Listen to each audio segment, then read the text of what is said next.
for his work as an accomplished performer, jazz film documentarian, composer, conductor, and historian, and his commitment to jazz education. Dr. James Hardy Patterson is an institution. He loves Atlanta, and he's given so much to Atlanta and helped us here in Atlanta to uplift and make jazz a part of our lives here in the city of Atlanta. And it was an honor and a privilege to give the proclamation to him today. It was signed by myself and all 15 members of council. And we certainly want to recognize people. We want to give them their flowers while they do. And his are overdue. We should have been proclaiming him a long time ago, but now at this festival, at this time, I think is even more appropriate that he can be with other musicians and be around the spirit and the movement of jazz around him and in the air. And I think he really appreciated it. We certainly miss coming together. We certainly miss our jazz festival, something that we look forward to every year, sort of a rite of passage for summer. But you know, the fall, this going into the fall, it's not bad. It's not as hot, but people are coming out and able to social distance and enjoy good jazz music and fellowship with family and friends and hear the great sounds of jazz. Jazz history means a lot to Atlanta. There are many things that the city builds on, and you think about what brings people to Atlanta, and jazz, and particularly all of the jazz festivals that we have, they bring visitors in from other places. And when people come, some of them want to stay because of the music. I know music brought me to Atlanta. And then some people, you know, they come and they want to continue to visit. And of course that helps our revenue, it helps our city, and it certainly helps Atlanta's brand.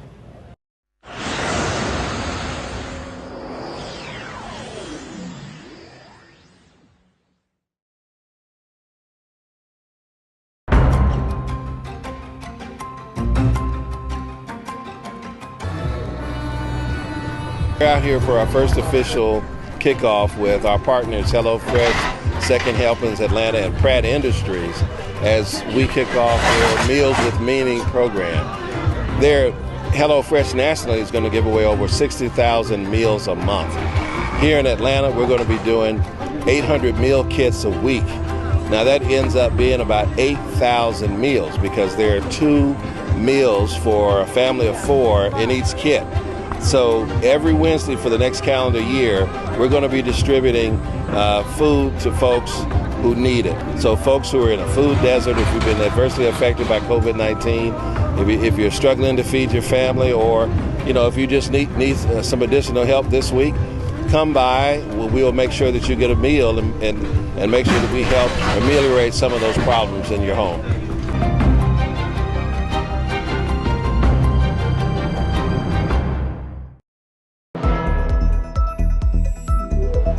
Thanks for joining us for this edition of Stay at Home Connect.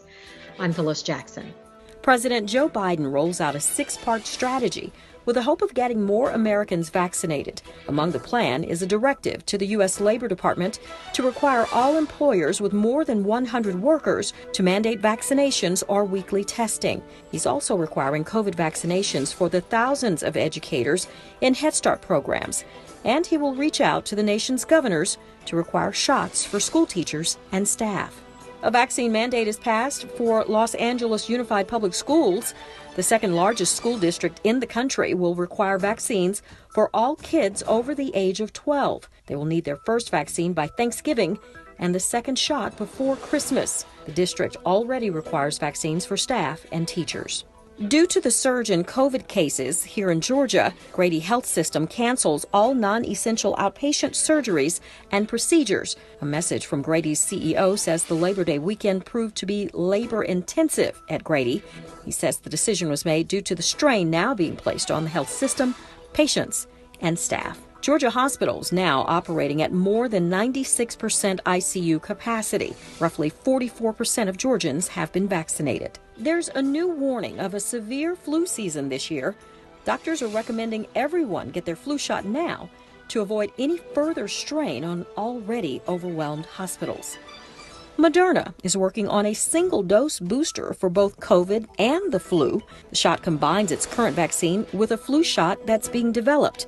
Clinical trials are currently underway.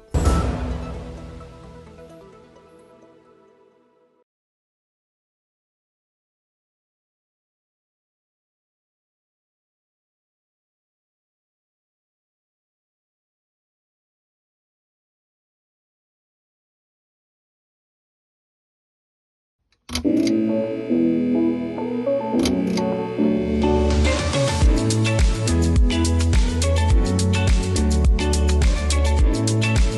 always been a great community.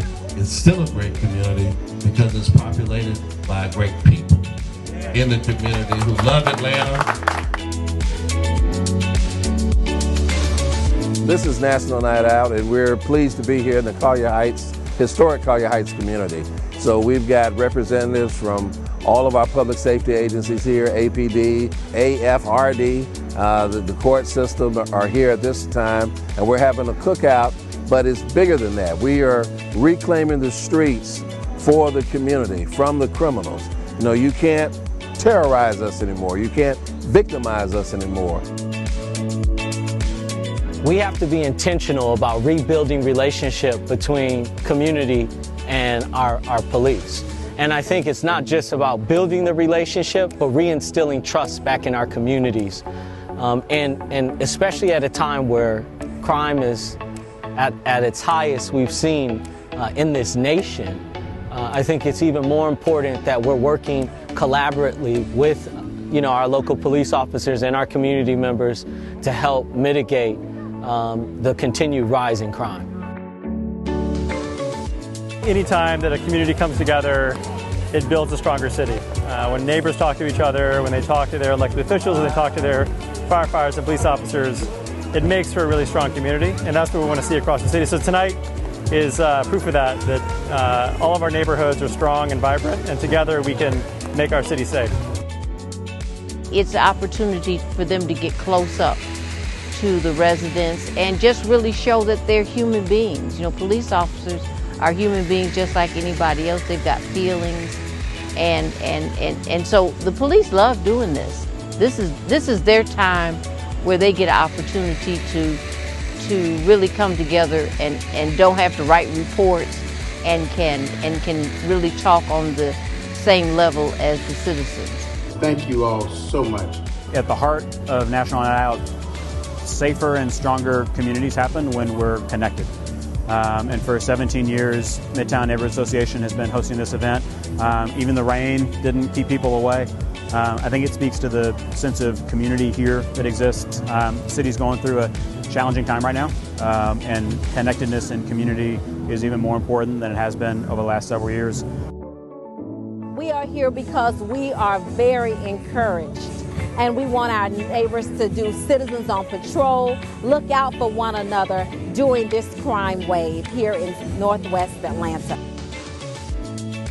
And when we talk about crime, it's more than just our police officers who, of course, put their lives on the line every day and night for us, but we have to have strong communities and strong community policing where the people know the officers and the officers know the people in the communities, and we can work together to drive out crime from our neighborhoods. I just got through with a conversation with the Atlanta Police Department and the community, asking questions about crime and how we can make a difference. And I'm very excited about the enthusiasm from the neighborhood folks. You see something, you what? Say something. We need to fight this crime. That's why I'm glad to see these officers out here. This is the neighborhood that I live in, and these beautiful homes have beautiful neighbors, and they're all here to talk about public safety and to see each other. Always remember to be safe and to look out for your fellow man and take care of your police officers as they take care of us. Historic Collier Heights neighborhood happens to be my neighborhood, and so this is always my last best stop.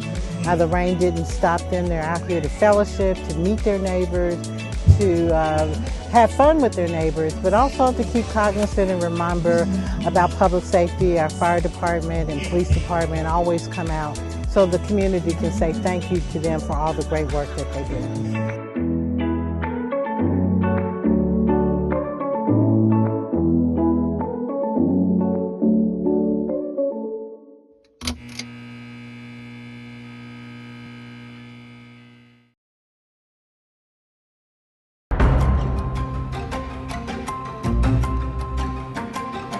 Today, this is a service project in the Bush Mountain community, and we are on the Atlanta Black Crackers practice field, and sometimes they play ball on this field. So they were professional ball players.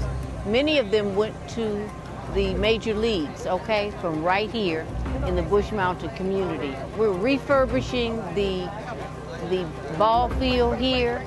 We've had the family of 2 of the 3 Atlanta Black Crackers that I honored today here. So we had a large group of family members from Charles Ingram and from Preston Ingram. They were just great ball players. It's just so much history here in this city, not only in the district that I represent, but throughout the city of Atlanta. This is just a great opportunity for us to celebrate bygone years, but to remember those that came before us.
Good afternoon.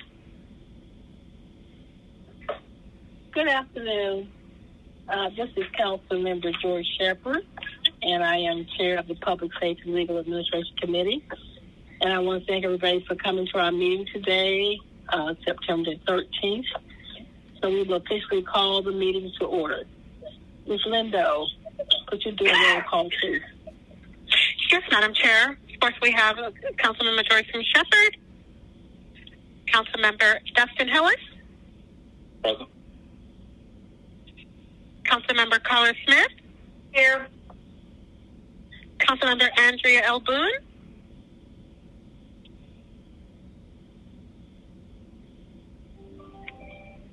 Councilmember Cleta Winslow,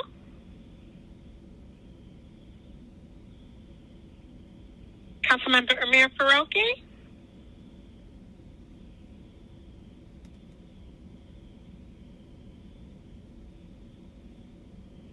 Councilmember Boone,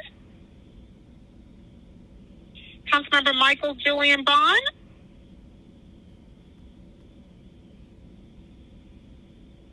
Mr. Bond, Councilmember Cleta Winslow, Present. Thank you. Madam Chair, we do have a quorum of members present. Okay, thank you. Ms. Lindo, would you now read the remote meeting statement, please?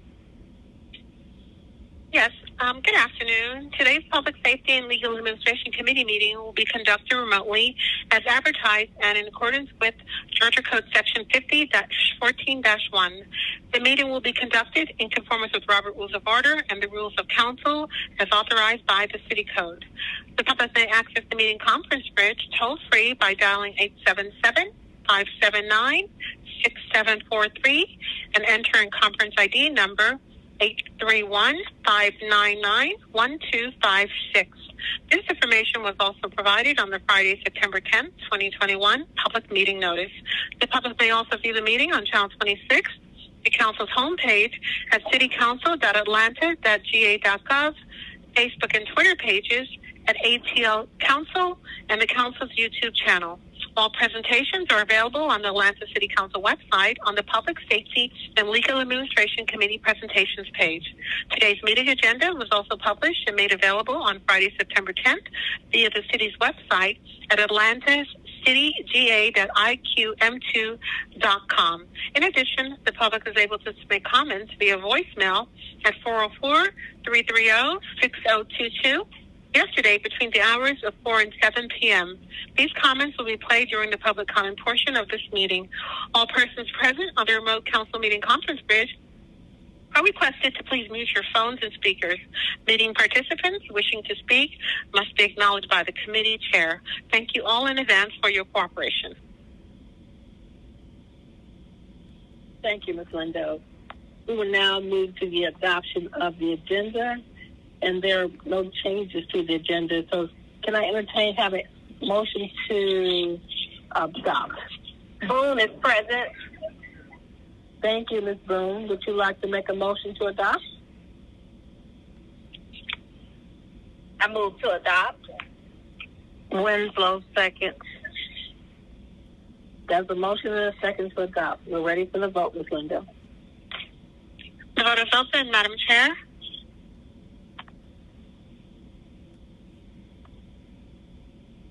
Will everyone please vote?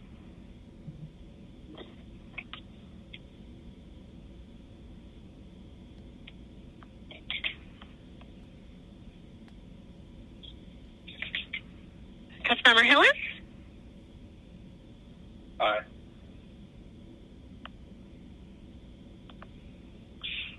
The vote is closed.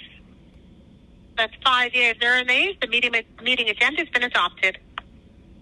Thank you, Ms. Lindo. We'll now move to the approval of the minutes. I'll make a motion to approve the minutes. Is there a second? Winslow, seconds. Thank you, Ms. Winslow. We're ready for the vote, Ms. Lindo. The vote is open, Madam Chair.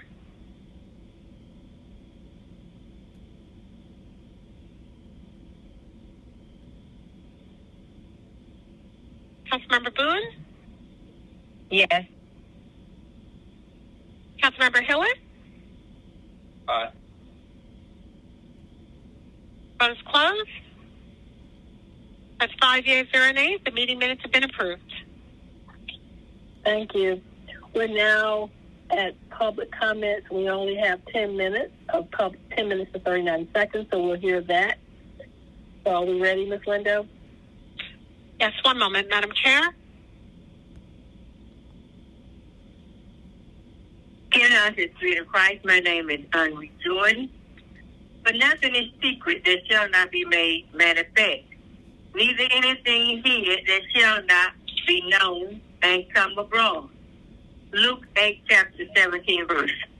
Notice that God is the one who has authority to cast men into hell, and not Satan, who will himself ultimately cast into everlasting fire.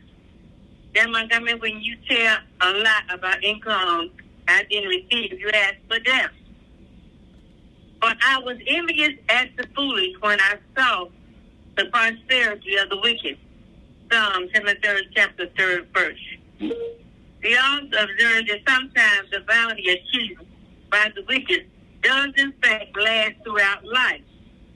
He doesn't hold back his wrath to give you a chance to repent. Who has known the mind of the Lord? Or who has been his counselor?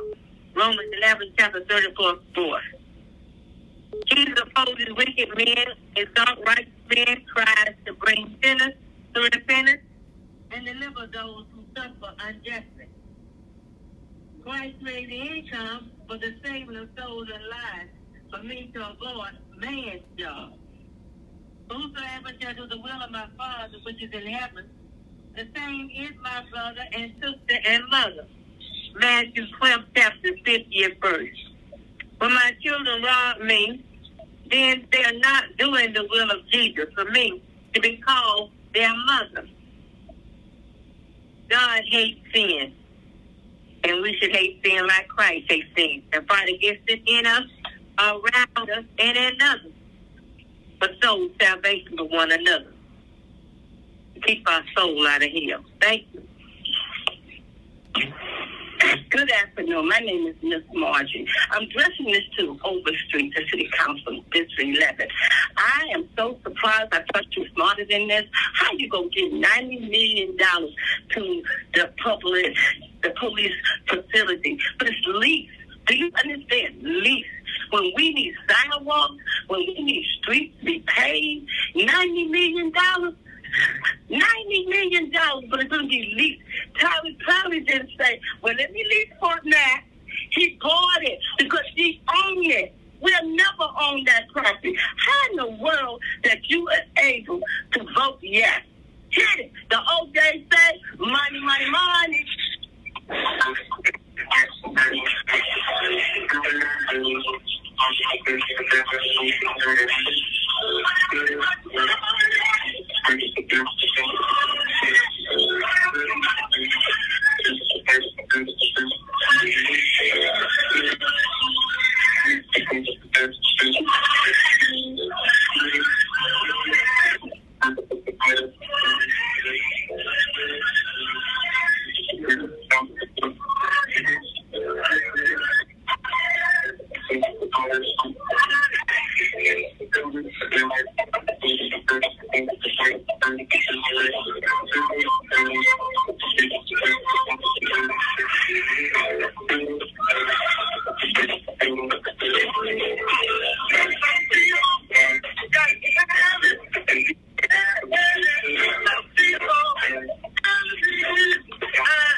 Your police department have influences or people that is in the church organization, the colleges of warriors. It's time from not want to do for my brother as I do for myself. Let's look at the mirror. Look at the mirror again. You want to change your condition, so you can change your condition of someone else. I am brother and brother. My nature hotel. Mr. Hall is an example that we need to turn to people, turn to your seniors, turn to your elderly, and get support for the will to create. Mayor, Metro Hotel, Assalamu alaikum. Metro Hotel, Assalamu alaikum. Caucasian, we need your help to choose a mayor for Atlanta, Georgia. We need your help to speak from your heart for the benefit of the poor. Metro Hotel, Assalamu alaikum. Greetings, council members and staff, and special greetings to you citizens and voters of Atlanta, monitoring your government in action between now and Tuesday, November 2nd. Ben Howard, senior advocate, public policy analyst.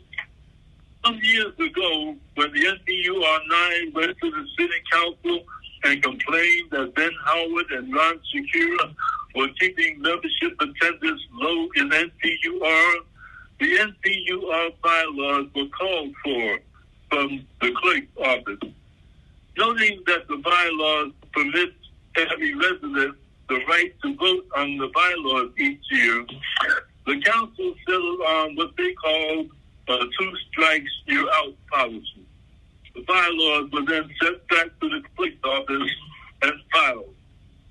Article 4, Section 4.2 of the NPUR bylaws states, each committee shall prepare a written report. Reports shall be included as an addendum to the monthly NPU meetings. Since Loretta Green left NPUR after receiving a community award from the Atlanta Planning Advisory Board over all of the other 20,000 citizens in NPUR, there has been no NPUR Public Safety Committee. One will find no NPUR Public Safety Report as an addendum to the monthly NPUR minutes. Who is taking any action about this and other flagrant violations of the NPUR bylaws, resulting in lack of public trust and transparency and minimum representation of citizenry at NPUR meetings? Not Marcy Collier Overstreet, the District 11 Council member for NPUR. Not Joyce Shepard, the District 12 Council member for NPUR. Not Andre Dickens, the Post 3 at-large Council member for NPUR. Not the Planning Department, which insists that bylaws be submitted and placed on file annually. And don't get any complaints about violations of NPUR bylaws by those who are too busy undermining Ben Howard, Ron Shakira, and Edith Latipo as the three push for more transparency about those behind-the-scenes NPUR meetings and behind-the-scenes decisions made by Vice Chair Antonina Robinson, Carlos Clare, Ricardo Jacobs, and those NPUR cohorts, enablers, and supporters. In us is Spirit of Christ. My name is Untitled Jordan. But nothing is... Madam Chair, that concludes the public comments. Thank you. We're now at item number G, communications. Ms. Lindo, would you sound the first one, please? Yes, Madam Chair, Bond is present. Just want to let you know I'm here. I'm sorry, Mr. Bond. You're right. Mr. Bond is present. Thank you. Thank you, Mr. Bond. Thank you, Madam Chair. First item is 21C 0107. This is a communication from Keith Gamage, Flint County Solicitor General, submitting the appointment of Ms. Sierra Burkstaff to serve as a member of the Public Safety Commission. And I believe Ms. Burkstaff is on the line, Madam Chair. Hello. Good afternoon. Thank you for coming. Would you just tell us a little about yourself and why you want to serve? And we appreciate you actually volunteering to serve. Just tell us a little bit about yourself. Absolutely. My name is Sierra Bickerstaff. I currently serve as the Chief of Staff to the Fulton County Solicitor General Keith Gamage. I have been with Mr. Gamage's office for the last 3, almost 4 years, and prior to this administration, I was with the Fulton County District Attorney's Office for 5 years under the administration of Claude Howard. I am a lifelong servant. I have been in the criminal justice sector basically my entire career. I am interested in serving on this committee. I find that the city of Atlanta is in need of some direction, especially from a group of dynamic leaders. And if I could offer any expertise or knowledge or experience with regard to the court system and how it could affect the crime levels that we're seeing right now and best ways to kind of deter crime and get things moving on the court side, I would certainly be willing to add in any way I can, if granted the permission to serve on this committee. Yes, move approval. Thank you, Ms. Smith. Second. Thank you, Mr. Bond. We're ready for the vote, Ms. Lindo. The vote is open, Madam Chair. Please vote. Is there anybody voting by voice? Mr. Hillis, are you in the system at this point? No, I'm a yay. Thank you. Ms. Boone? Ms. Winslow? Yes. All right. Thank you. One moment, Madam Chair. That's 5 yeas, 0 nays. That item is favorable. All right. Thank you so much, Ms. Bickerstaff. We look forward to working with you. Me as well. Thank you. All right. Bye-bye. We're now at item number 2. Ms. Lindo, could you sound that one, please? Yes, Madam Chair. That's 21C-0108. This is a communication from Donna Hall, Chair of Central Atlanta Progress Board of Directors, submitting the appointment of Mr. A.J. Robinson to serve as a member of the Public Safety Commission. Mr. Robinson, are you there? According to staff, Mr. Robinson is not on the call, Madam Chair. He did indicate that he would call in. Perhaps we can come back to that. Okay, thank you. Well, let's move on to item number 3. Yes, Madam Chair. That's 21C-0109. This is a communication from Tamika Moon, Project Coordinator for Street Smart Youth Project, Inc., submitting the appointment of Mr. Brandon Wells to serve as a member of the Atlanta Citizen Review Board. This appointment is for a term of 3 years. Thank you. Mr. Welch, are you there? Madam Chair, Mr. Welch could not make this meeting and ask that we hold this. That's right. I see that. All right. Thank you. Do we have any other communications? No, we don't. So before we move past communication, I just want you all to know that Madam we Chair, are... Excuse me, Madam Chair. We do need a motion to hold this. Oh, I'm sorry. Move to hold both of those. Second. All right. If Mr. Robinson come in, let me know, Ms. Lindo. Yes, Madam Chair. Okay. All right. There's a motion and a second to hold. We're ready for the vote. The vote is open.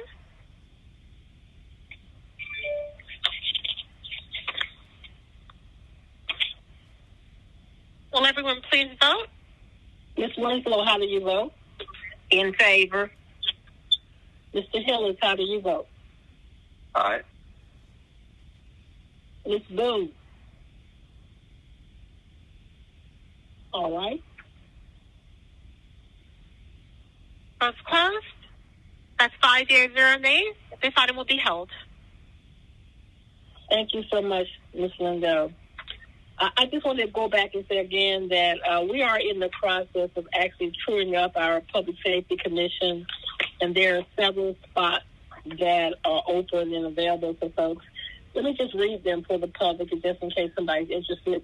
There'll be one appointed by the mayor or her designee, the city council president or her designee, the chair of public safety and legal administration, and 2 additional members of Atlanta City Council, the Atlanta Police Department, the Chief of Police or his designee, Chief Judge of Municipal Court or his designee, the Chief of the Atlanta Fire Department or his designee, the Chief of the Atlanta Department of Correction or his designee, Fulton County Sheriff or his designee, the Fulton County District Attorney. Okay, we just did that one this morning.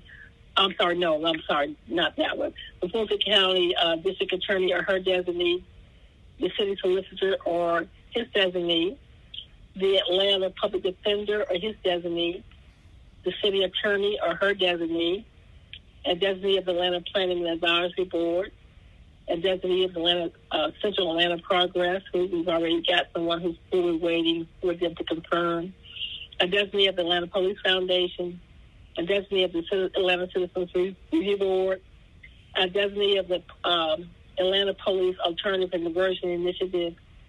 A council member's official can also be involved. Fulton County Solicitor or his designees, which you just appointed, and 4 members of the Atlanta Planning Advisory Board. Also, any counterparts from DeKalb County, we will also be designating them also. This Public Safety Commission will be an ongoing commission that will look at everything public safety in the city of Atlanta, from the court system, the police, fire, Fulton County Court, City Court, corrections, and all of that. So we are looking for folks to be on this commission. So please let us know if you're interested. Thank you.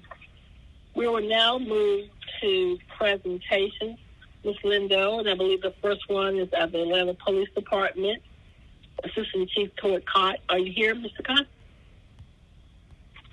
Yes, I am. Good afternoon, Councilmember Shepherd and other council members.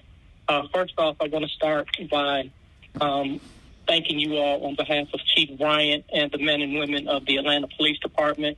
I want to thank you all for last week's vote approving the Atlanta Public Safety Training Center. Can you all go to slide number 2, please? Slide number 2 shows the Cobra Report. As you all see, violent crime is still an issue, more specifically the homicides or the murders and the aggravated assaults. For the homicides or murders and aggravated assaults, the majority of the issues still continue to be between acquaintances. I know I just said that, but one exception was the incident that happened last week on Peachtree Street. But overall, most of them are acquaintances. Our fugitive unit and also the zones continue to make arrests and are being very, very proactive. Just last week, the fugitive team arrested 13 people with warrants for aggravated assault. So it shows that our people are very active and are getting the bad people off of the street.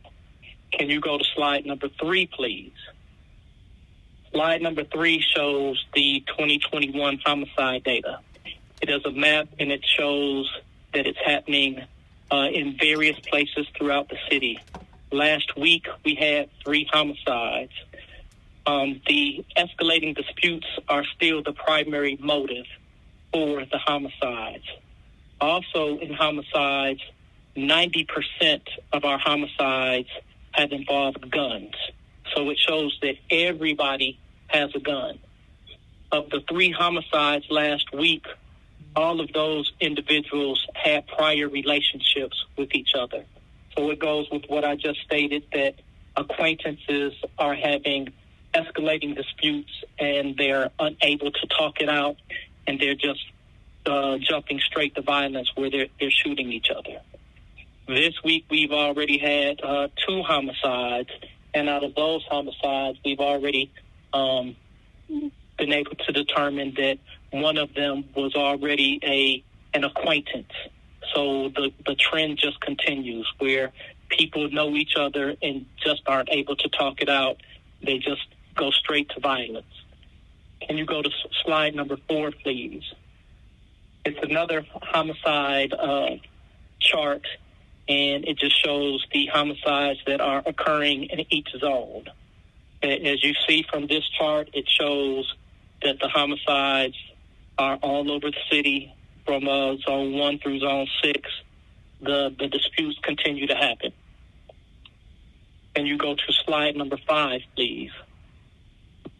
Slide number 5 shows the firearm recovery data. We have recovered over 1,900 firearms as of September 9th. That's with our zone units, our violent crime and addiction unit, which is made up of our Titan unit and our narcotics unit, our special operations unit. They also are recovering a large amount of guns. And as you can see on the charts, it is throughout the city. The dots are throughout the city. So again, everyone has a gun. Can you go to slide number 6, please? Slide number 6, it shows our K9 unit has recovered a large amount of guns also. The zones do an outstanding job. However, sometimes we will supplement their work with our specialized units. And this is some of the work that the K9 unit has done. This picture shows where they've recovered some guns and some drugs. So, again, it's another example that they are out there. Our units are being more proactive. We noticed that at gas stations, shopping plazas, people were gathering up and committing violent acts. So we've asked our units, not just the specialized units, but our zone officers, to go in there and start talking to people. When they do that, the people that are doing bad things feel uncomfortable because they know the police are around, and so they're leaving. We feel as though this is doing some good. We can see that some of our aggravated assaults are being lowered, but the acts are continuing. But we are able to recover more guns, and we are able to arrest more people. Can you go to slide number 7, please?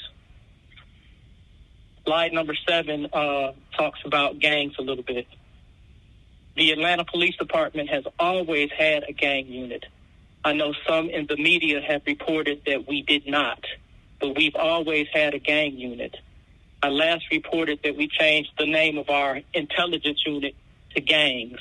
We did that to make sure that the people in the community would not have any miscommunication. Although we continue to put it out, we still got complaints that people in the community did not know we had a gang unit. So to make things easier, one of the things we did was change our intelligence unit name back to gangs. This work right here is just an example of some of the work that the gang unit consistently does. This is nothing new. This is something that they've always done. We work with other entities as shown on this graph right here. So we work with South Fulton. We work with Fulton County Sheriff's Office. We work with the GBI. We work with anybody and everybody to get bad people off of the streets. We will continue to focus on groups that do bad things in the metro area. And as you all noticed, I said the metro area, not just Atlanta.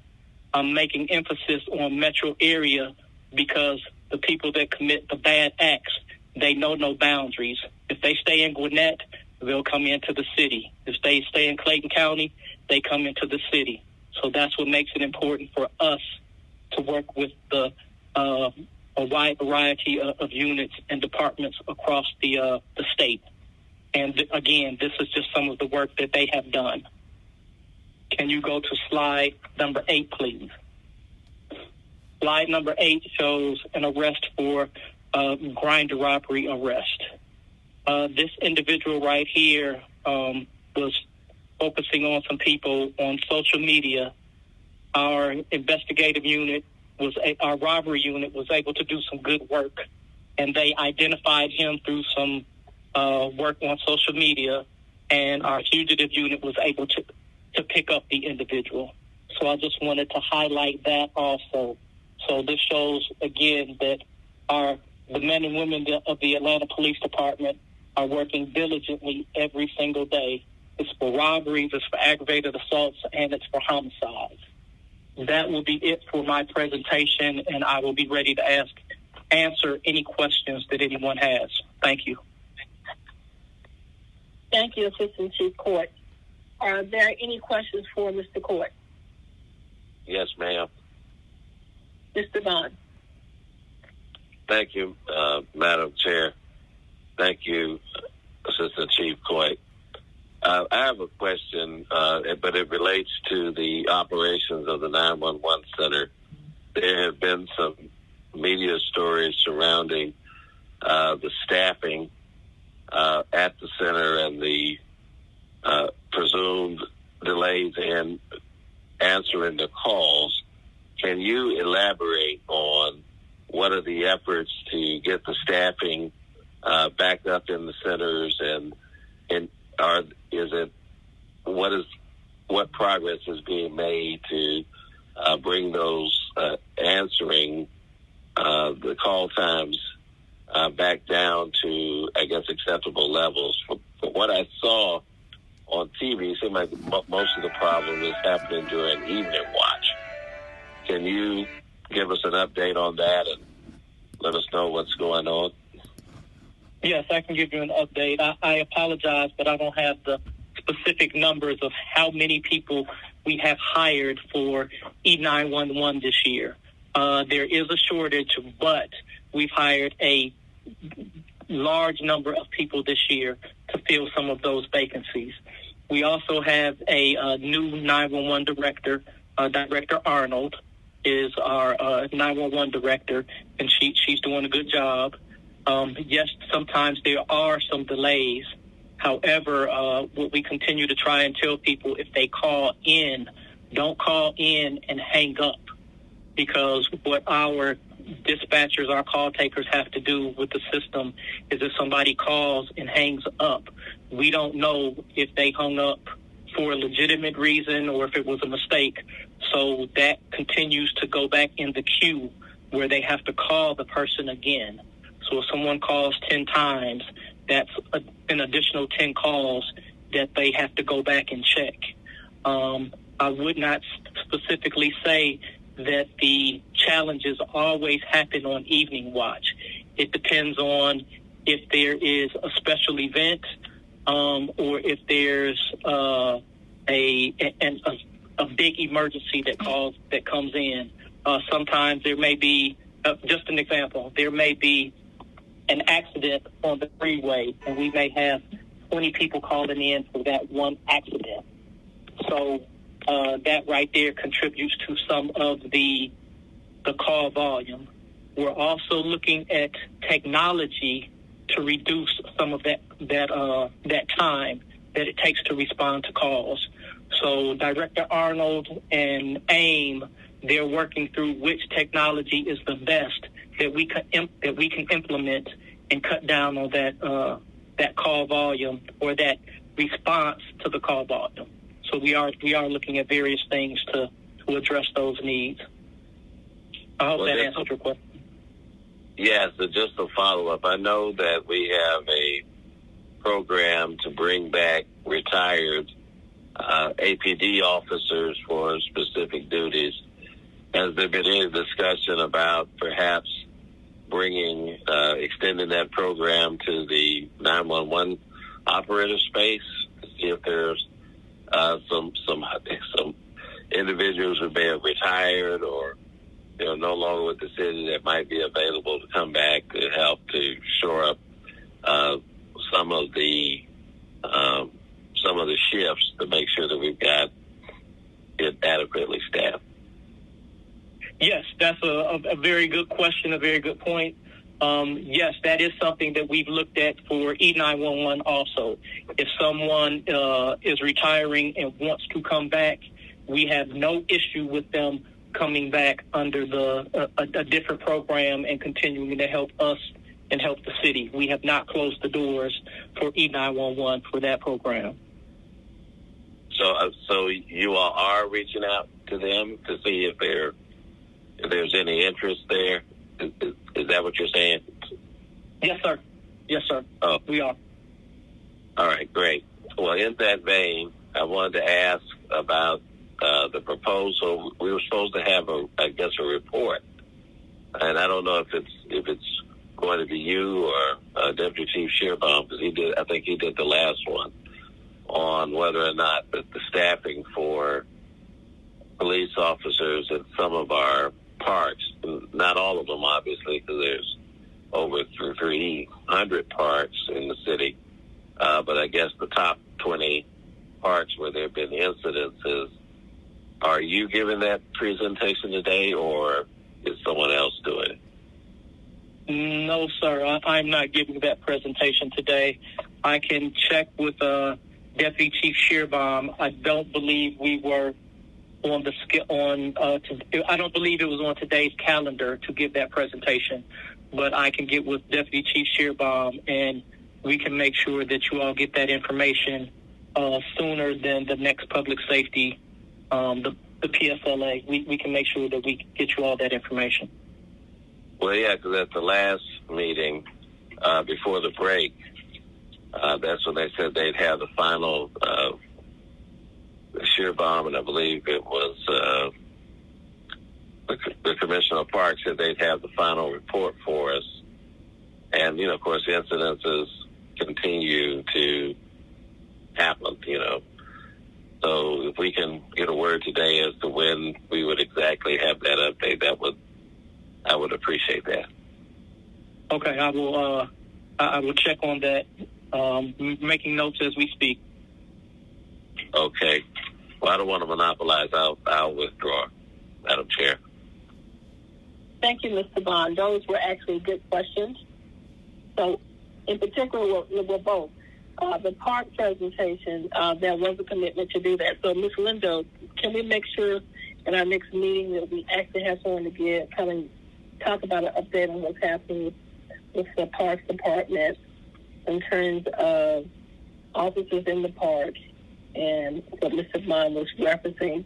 Also, there was a discussion as a part of that presentation, also cameras in the park, also where we would contemplate putting cameras in the park. So we'd like to maybe see if we can make that as a part of our next presentation with an update on that. And also, we may want to have, we'll look at our schedule, but we may want to have our new director from 911 come in because I'm interested in knowing what our shortage is, how many people have we hired, where we are in terms of training, and then again a true up of our 911 centers, because a lot of people are calling and saying there are a lot of people on hold and can't get through. So let's add that to the list also, Ms. Lindo. Thank you, Mr. Bond. Madam Chair, I've got a question. This is Councilmember Winslow. Go ahead, Ms. Winslow. Yeah. So Major Coit, and Deputy Chief Coit, I'm not sure if you were the major over in Zone 1 at the time, but maybe about, 5, maybe 6 years ago, we had an incident at Mosley Park in the summertime where we had some young people, teenagers from one area of town that were coming over to use the pool at Mosley Park because their pool was not open in their neighborhood. And there were some fights that happened. And within about a 2-week period, somehow there was the Fulton County Sheriff's Department, I guess the city hired some sheriffs to come in and to squelch that so that there were no more incidences with young people for that summer, and they could enjoy, the children could enjoy the recreational activities at Mosley. So let me just ask a question, because it seems like this piece is, and I'm not saying it's anybody's fault, but this plan it started in May, and this is September. And, and we're still asking for a report. And unfortunately, that 17-year-old young man died, and that was because of an incident that happened at Anderson Park. And I realize that in most situations, the police cannot stop. You know, you got domestic situations going on, people shooting each other that are familiar with one another. I'm in agreement with you on that in terms of your reports. The police can't be there to stop all that. But in that particular situation with that 17-year-old, it might have been an incident where perhaps that could have been one life that could have been saved. So I guess I'm trying to find out, were you the zone commander when all of this situation was going on over at Mosley Park? Because they were able to get some people over there very quickly, and that was just one park. I agree with that. But, I mean, I don't know how long it takes for a plan to get in place. The pools are closed now. So, and I'm not trying to put you on the spot. I'm just saying, are there other resources that we may need to look at in terms of incorporating not only retired police officer, but maybe, you know, I don't know if there are extra marshals at Fulton County or extra deputies that we might be able to hire for next summer? Councilmember, I believe that was off-duty Fulton County sheriffs that did that. I would have to get with Parks to see how they actually hired them or brought them on, but that was off-duty Fulton County sheriffs that actually worked to that detail. That was several years ago. Right. So I guess I'm just hoping that we're not just looking at one entity, because I'm just concerned that I'm just concerned. I mean, that 17-year-old that got killed, it could have been that maybe had he seen a police officer, or maybe the two boys, if they had seen a police officer, they may not have done that, you know. But anyway, I feel like I'm talking in the wind. I'm just wondering if there are some cases that we can act more quickly if we have the resources. And I don't want to put you in a box because you can only say so much. I'll just leave it there. I'm just hoping that we can look at other entities. That's all I'm saying. You know, I mean, even if we only said we were going to do 5 parks, you know, it would seem like we would have a plan by now, even if we just said 5 parks.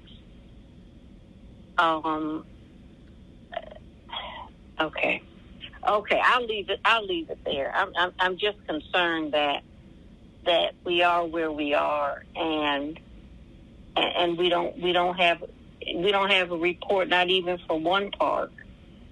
I don't know.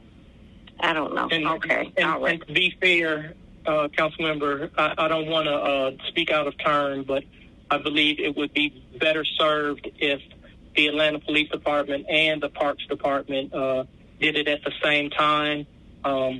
It's something that we would be helping the Parks Department out with. And so I believe we should be able to give you all a report, a combined report from Parks and the Atlanta Police Department. I don't want to speak out of turn, and it's just the Atlanta Police Department.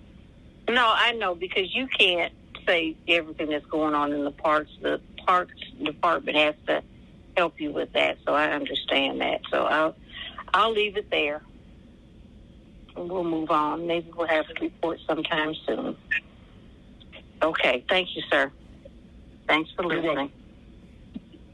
Thank you, Ms. Winslow. And I just want to emphasize again what Mr. Bond, Ms. Winslow is saying is that when we do come with that report, not only come and talk about it, but one of the recommendations, how we're going to move forward in terms of this plan, other than us just having a report that comes back and talk about it. Is the administration going to support it? Is there an actual plan to implement this? So when we come, I'm hoping that the administration and the police and parts can actually talk to us factually about what their recommendations are around these things that we're talking about. I just wanted to say that also. All right. Any other questions from any of my colleagues for our Assistant Chief Court? Thank you, Chief Court. We appreciate that. Thank you all. Have a good day. Thank you. We're now moving to our Atlanta Fire Rescue Department. Our Fire Chief, Rod Smith. Mr. Smith, are you on the call? Yes, ma'am. Can you hear me, Madam Chair? Yes. Thank you for coming. We're ready. Good afternoon, Madam Chair, council members. It's my pleasure to be here today to present the fourth quarter review on behalf of Atlanta Fire Rescue. I'll start by saying thank you publicly to all of you for your support with the Public Safety Training Center project, as well as your continued support of AFRD. We really appreciate everything. We'll go to the second slide, please. The Atlanta Fire Rescue Department mission is that we will continuously provide quality services to our stakeholders to promote safety, well-being, and enhancing sustainability, enriching the quality of life through professional development and dedication to service. Slide number 3, please. We identify our goals and our objectives for working with the council as well as the city. We work with the mayor's administration to ensure that our equipment is fully staffed. We will continue with the renovations and replacement of all fire equipment, as well as provide a lateral hiring and recruitment program to increase our staffing and continue to develop a plan for a new training facility for AFRD. We continue to provide a safe working environment for all members. We will complete enhancements, repairs, and replacements of all fire facilities and fleet, and we'll develop and implement comprehensive hiring and recruitment strategies for all. Slide number 4, please. For this presentation, we will be covering the organizational priorities, which remain service excellence, staffing strategies, fleet, facility enhancements, and construction. Slide number 5, please. For service excellence, we will talk about the calls for service or the activity in the city as it relates to Atlanta Fire, addressing the 911 and the service calls throughout the city of Atlanta. Slide number 6, please. Well, if you look at the calls for service for Atlanta Fire, fourth quarter, you will see it broken out into airport as well as downtown. And this is just a snapshot of the numbers, where you will see that our numbers consistently are going up. And you will see that those numbers are related to weather and activity in the city. Slide number 7, please. With this slide, we drill down even further into the calls and look at what's going on downtown versus what is going on at our airport. Downtown, you will see there was a steady increase of about 13% from quarter 4 of last year to quarter 4 of this year. And we attribute that to the city resuming permitting for activities outdoors, as well as all offices opening, both private and public sector. For our airport, we identify a huge increase of 47% between quarter 3 and quarter 4, and that is attributed to the warm weather and the resuming of traffic and flight activity out at Hartsfield-Jackson. Next slide, please. Next, we'll talk about our staffing strategies, and those strategies are specifically related to hiring and retention of AFRD, as we talked previously in third quarter about the vacancies, or the large number of vacancies that we had, and how we intended to address those. Slide number 9, please. Slide number 9 will show you our current staffing numbers, where you will see general fund as well as enterprise fund, our authorized numbers, sworn and civilian, as well as the number of vacancies that are noted. You will see that at the end of fourth quarter, the general fund had 177.5 vacancies, and the enterprise fund had 56.5, and that 0.5 on each side of the fund is a split funded position that supports downtown as well as the airport. At the end of the fourth quarter, you will note that we had a sworn staffing strength of 876, and we had, of those 876, 39 of those were fire recruits. Slide 10, please. Here we drill down into our vacancy rate, which our vacancy rate in fourth quarter of 2020 was 12%, fourth quarter of 2021, 24%, and those vacancies are primarily driven by retirements and resignations. Next slide, please. Slide 11.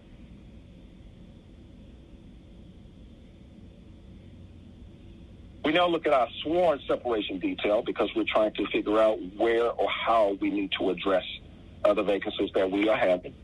As I stated before, for fourth quarter, we had 24 members that were separated from the department, where 13 of those were retirees, 11 were resignations, and we had 0 dismissals during that period. Next slide, please. And as we promised you in third quarter of last year that we would come up with a new recruitment strategy, and we shared some of the details of where we were going with that. I'm happy to tell you that as of July 1, we entered into an area where we rebranded our recruitment strategies, where we not only are looking to hire new firefighter recruits with no previous experience, we have also levered to put out positions for prior experience or previous experienced firefighters. Those members that are eligible, that are EMTs and paramedics with no firefighting experience, we will teach them to become firefighters, as well as people that are certification specific. They have the ARF certification or the Aircraft Rescue Firefighter certification, which will make them eligible to work at our airport division or aviation division. We have started to focus on those as well. We've also participated in a number of recruitment events and increased our staffing in recruitment. Next slide, please. From those recruitment activities, as of July 1, you will find that we have had well over 1,000 applications to be put in to work for Atlanta Fire Rescue. You will see in the next column, you will see the approved for eligibility. Those are the files that have been vetted through our recruitment section thus far, making them eligible for hire, as well as you will see the files that are in process. And up to this point, from July 1st through last Friday, we have hired actively 50 fire recruits that are now at our temporary training center. Next slide, please. Slide 14, priority 3, which is our facilities and our fleet. You will see us focus on the ongoing initiatives of construction as well as repair. And in some instances, you will see replacement. Next slide, please. As it relates to facilities, what you will see here is the activity that we have underway that is being planned along with or in conjunction with Dean. You will see that Station 25 is currently closed, undergoing a renovation of its kitchen, its HVAC, and its bathrooms. And its estimated completion is the beginning of December of this year. Station 32 at the airport construction is underway. Site prep begun last month, and they are estimating that this station will be completed in December of 22. Fire Station 21 is currently under renovation. You will see it is in a pre-construction phase, and they are scheduled to begin at the end of this month, as well as Station 22, which is currently in developmental stages, and they are still working in that space to get that station stood up as quickly as possible. Station 19, we are glad to be starting on the renovation for that station, and it is slated to begin by the end of this month as well. Fire Station 36, which is the Princeton Lakes Fire Station, is in site prep phase, and the project is scheduled to be completed in August of next year. And lastly, but not least, the EMS station number 37, which will be at Campbellton and County Line, is in new construction and presently in the pre-construction phase prior to moving to that space. Next slide, please. We will now discuss our fleet order, which I shared with you once before. We had $2.3 million that was allotted through GMA. And with that, we have ordered the first engine, and it's scheduled to be delivered next year. And we're referring to an engine as the 1500 GPM pumper. The ladder truck specification has been submitted to fleet. It is under review, and once it is completed, that truck will be ordered as well. Through working with Fleet Services, we were able to add an additional 5 pickup trucks to become our quick units, or the return of our rapid intervention units. Those trucks have been ordered, and they are scheduled to be delivered before the end of this calendar year, as well as the additional equipment that has been approved by the administration through legislation for fiscal year 2022 as well as 23. That funding source has been identified through conversation with the CFO, and we are awaiting the procurement process to order that additional equipment. And for those of you who don't know, that legislation allowed us to order 3 additional engines and 3 additional ladders this fiscal year. And for next fiscal year, we will get 3 engines and 2 additional ladders. Next slide, please. And lastly, I will cover the accomplishments thus far in this quarter. I'm proud to say that Atlanta Fire Rescue's vaccination efforts have been tremendous. 92% of our personnel have been vaccinated. We successfully graduated 17 recruits in June 22nd of this year. We have, along the way, supported many philanthropic efforts, including several community and food bank and backpack distribution events thus this year. We recently successfully moved our community risk reduction section in its entirety into the John Burdine Community Center, where we believe they will be most beneficial in the community if they are serving the community, if they are in the community. And lastly, not least, we moved our training center temporarily into the Clipper Drive location, along with airport administration, who is closing out the last few tidbits of that move. Next slide, please. And with that, I am available to answer any questions that you may have. Questions from my colleagues?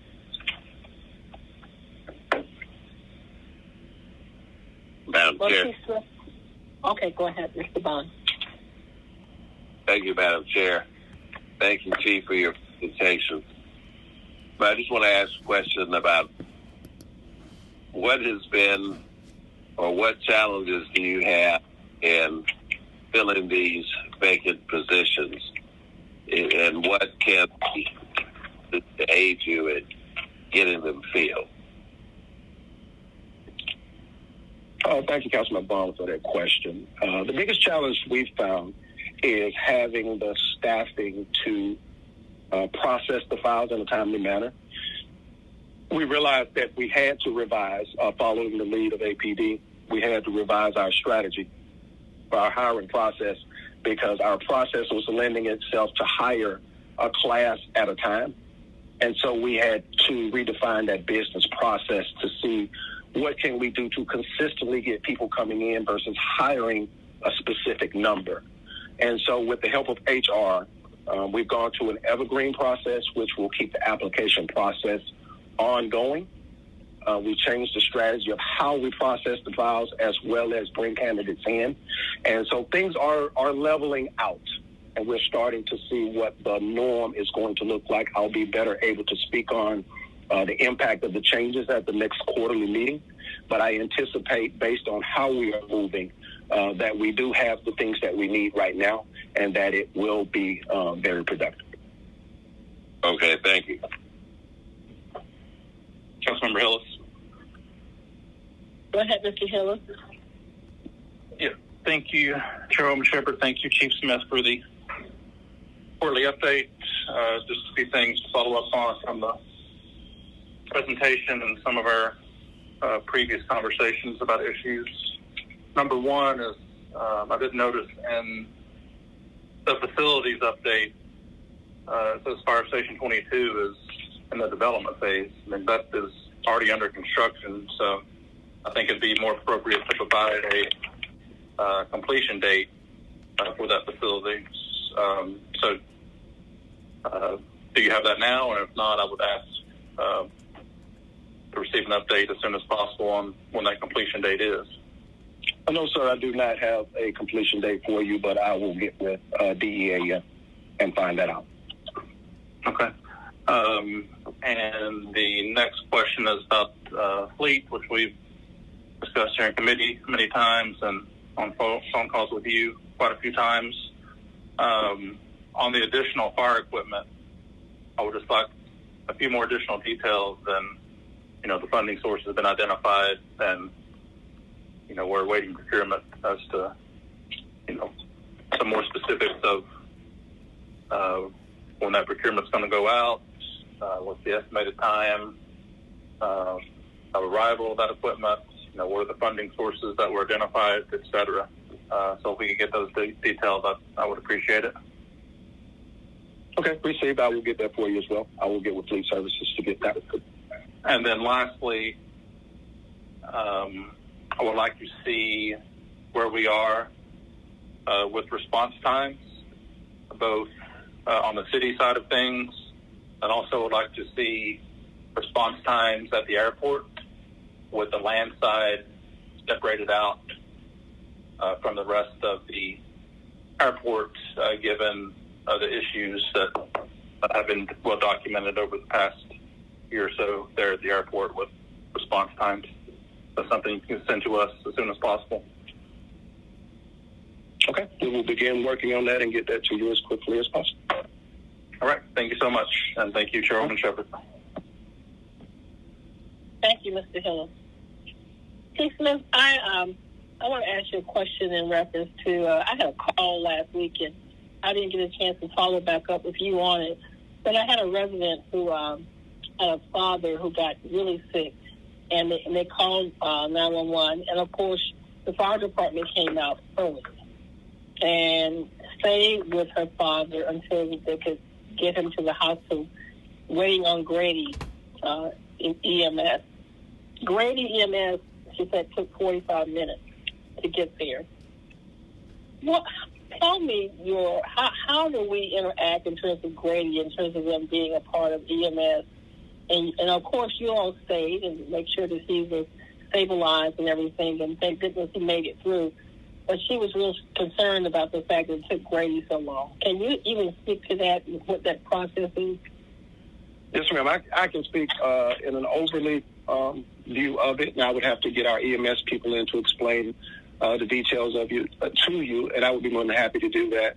If you'd like, we can schedule a conversation. But essentially, Grady is going through some staffing challenges, as well as they have some protocols that are being reviewed in terms of how and when they dispatch.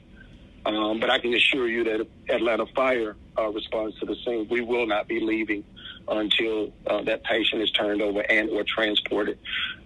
We also meet with them on a monthly basis, and we talk about the issues that we are having as it relates to transport or the timeliness of it.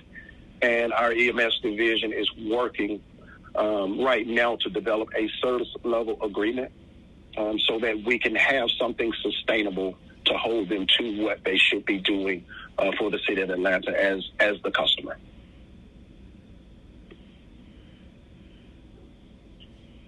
Well, thank you. I mean, she did commend EMS and said that they stayed, and I explained to her that that's what their responsibility was, is to stay until, someone from Grady. Now, we also know, just looking at what I see on the news from Grady, is that they are overwhelmed right now with COVID-19 and the hospital itself. And I even saw on the news where they're actually using ambulances now as almost like a room until they can get folks into the hospital. So I was kind of thinking about that too, and I don't know, I don't have all the specific answers to that, but that was a concern, and I just want to understand the protocol around that. So maybe at some point we can get EMS to talk about it. But you all, in terms of us as a city, we actually interact in terms of a whole process of how we interact with Grady and the calls and the times and the response. And we have a contract with them. Is that correct?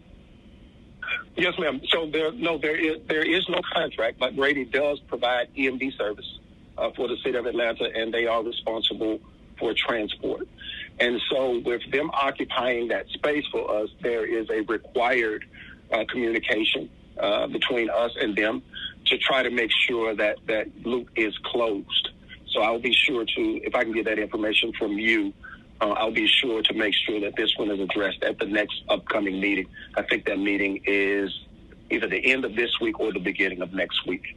And so they can address that and any other additional issues that may have come up.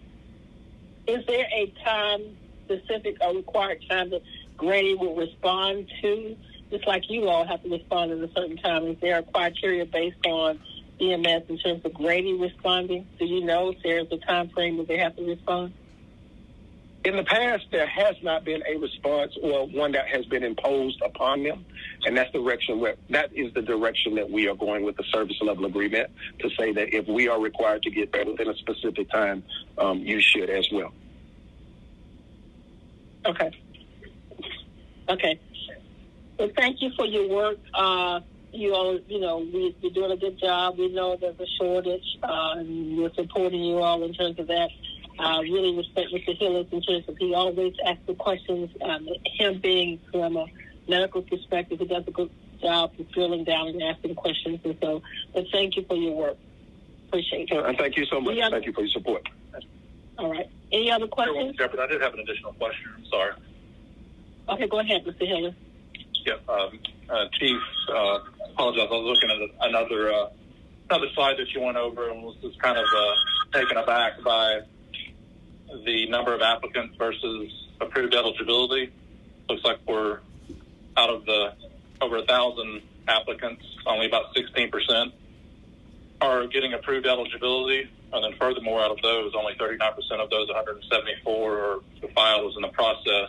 So the first question is, are there any major disqualifiers that come out that so many people are being, not having their eligibility approved? I mean, is it tattoo, convictions, driving record, or is it? So what you will see is, and I don't want it to be misleading. That about 1,066 is the number of applications that we have received. The 174 is the ones that have received eligibility thus far. So the other ones not necessarily have been washed out. They just not have been approved for eligibility yet.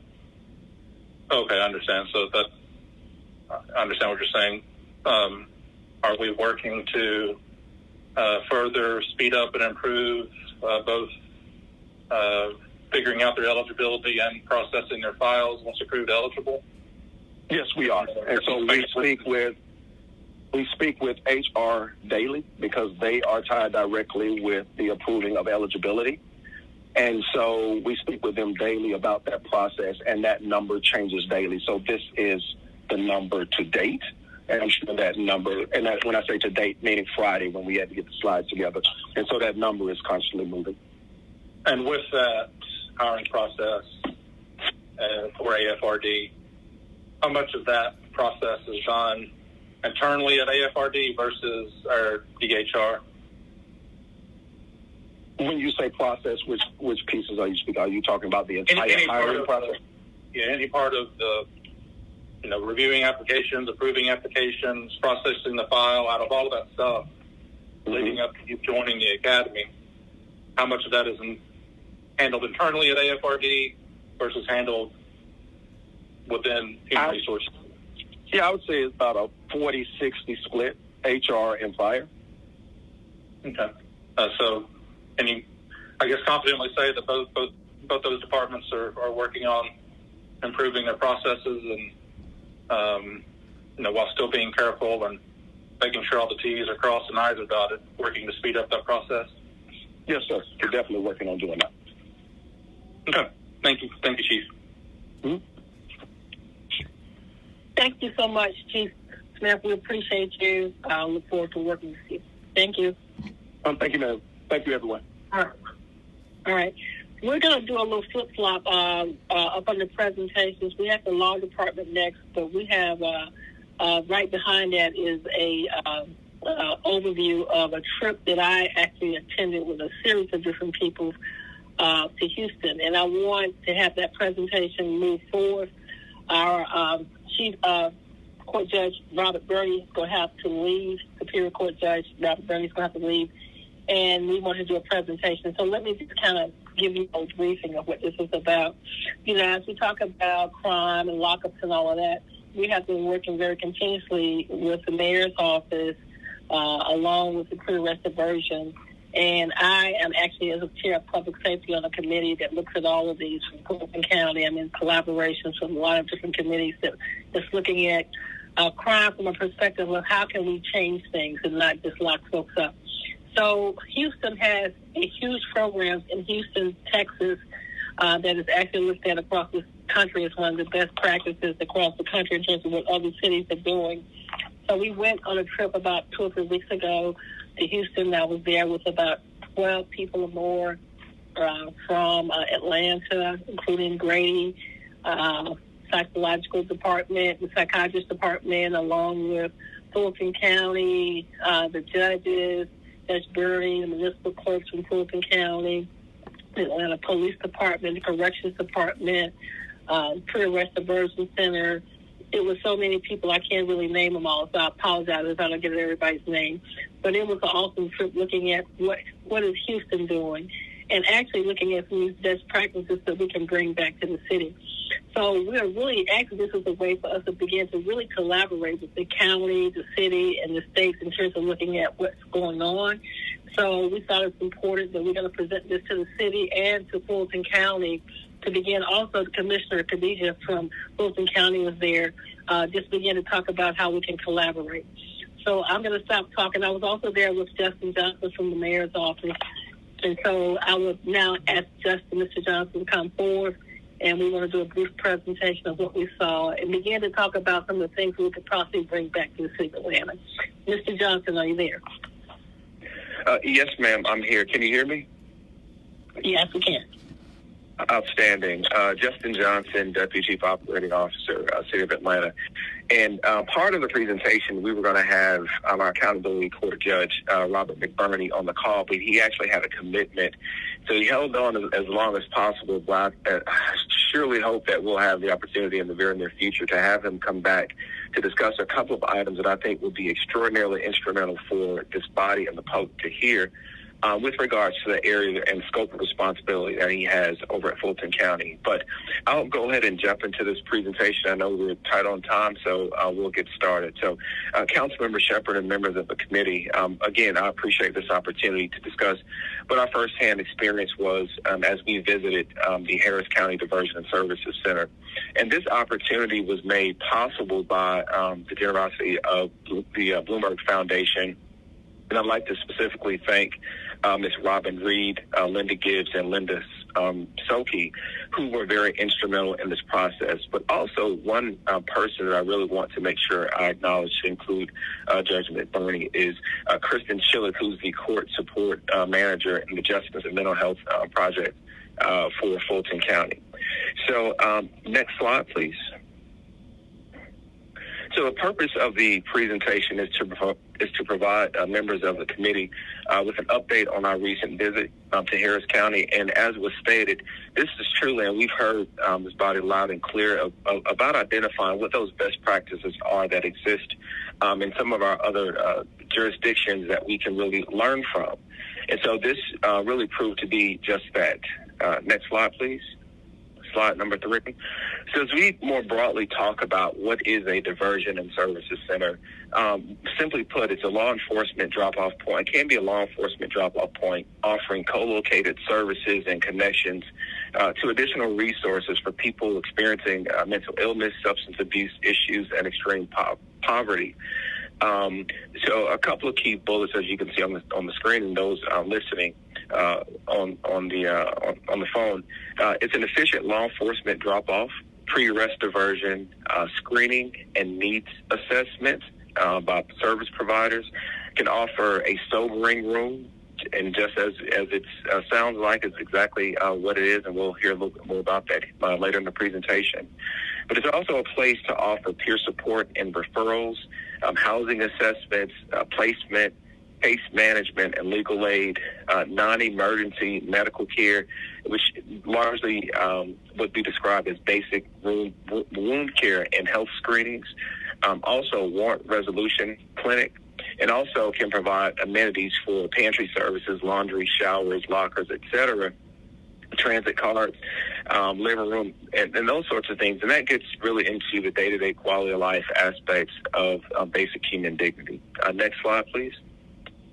So as was stated, about 15 leaders visited the Harris County Diversion Center and represented with Councilmember Shepherd, Commissioner Khadija Abdul-Rahman, our Fulton County Superior Court judge, representatives from the Department of Community Supervision. I, from the mayor's office, represented us, the Atlanta Police Department. Very delighted that Chief Murphy was able to join us.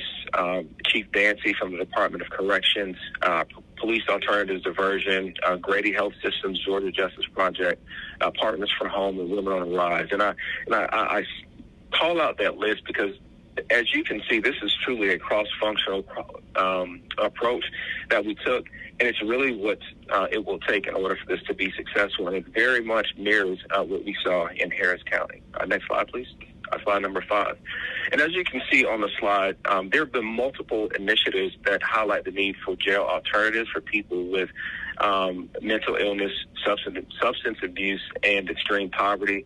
And one of the key documents that I had an opportunity to take a look at is the Fulton County Justice and Mental Health Task Force business case, which frankly outlined a host of items that we can do right here in our own backyard. And also the criminal justice communities of practice work, which we are a part of as an organization, and we lend our support where necessary.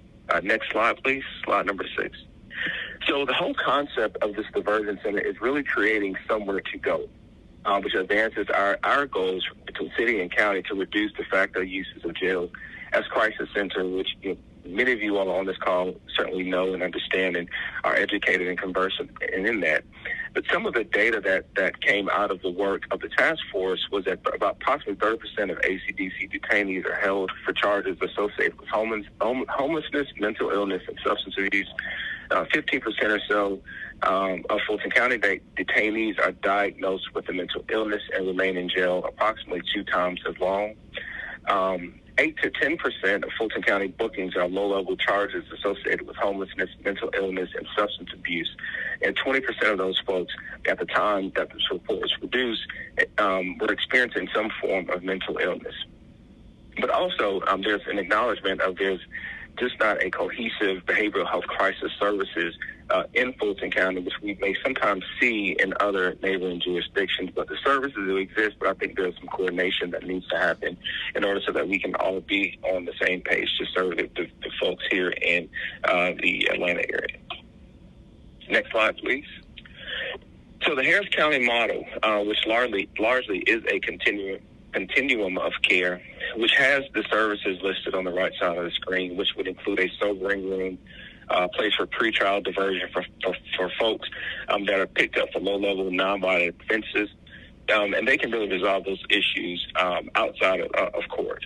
There's interim care between hospital and home, competency restoration, transition services for housing for folks who are being discharged from jail that do not have stable forms of housing, mental health supportive housing, and acute psychiatric emergency center. Next slide, please. So here you see on the screen is an image of a sobering room. And it was really interesting in that to see this in action was pretty remarkable. And as you can see, there isn't a lot of capital investment. It's just an open space with what some may consider boats or cots or what have you. They're out on the floor. And when we had an opportunity to visit, there were folks that are actually using the space. But one of the interesting aspects is the amount of time that law enforcement that are having to deal with, folks that may be experiencing what we described earlier. It was on average about an 8-minute sort of drop-off time to get in and out of this facility. And while we were there, we actually had an opportunity. We just so happened to be there when an officer was bringing someone in, and I think it took a little bit longer than 8 minutes in large part because they were waiting for us to sort of get out of the way. And so we were able to witness that firsthand. And the second bullet, from an ambulatory standpoint, so clients actually have the opportunity to walk, sit, stand, kind of move around in the space on the cots as described. But there are certain criteria of folks that can't use the space. They couldn't be non-combative. They actually admit folks that are impaired with alcohol and drugs. They do not admit individuals who are impaired from bath salts, and open wounds that require stitching needed to be addressed before admitting. But the sobering room concept was something it's been talked about by folks on this committee and others on council in years past. All right, next slide, please. This image here is a respite care and peer support for mental health crisis, which, quite frankly, it blended right into the neighborhood where we were, and it truly was that, a respite care facility, and folks who may be experiencing and having a really tough time that day is somewhere that they can go if space is available for them to get services that they need and sometimes just get a break. It could be, as the example that we were given, it could be a grandmother that was just that's stressed with having the responsibilities, the day-to-day responsibility of raising grandkids, and feel as though they just needed a break to get away. That service was offered, but also folks who were referred. And so, again, it was on a availability basis, and so that was something that's really interesting that I saw, that we saw while we were there. The next slide here, this neuropsychiatric center for acute psychiatric emergencies. Now, this is very similar to some of the services that Grady Hospital provides. And Grady, we do a remarkable job, and they even acknowledged that there in Houston about the work that our colleagues over at Grady Hospital are performing. Next slide. So some of the key takeaways from Harris County is that the model is highly transferable. And one of the key recommendations was start with the diversion center and build out full continuum of care over time. There was strong alignment among city, county, and local institutions to move forward quickly. And we had the opportunity to hear from a county commissioner who was he was a police officer. He worked in the sheriff's department. He was a council member of the city of Houston and now a county commissioner in Harris County, and talked about the collaboration and passion that existed to make sure that in that region they did everything possible to come together to build out this continuum of care. And finally, one of the more immediate items is the funding piece, and those sources came from city, county, and other state agencies in advance of future federal funding streams that may end up coming available for those over in Harris County. Next slide, please.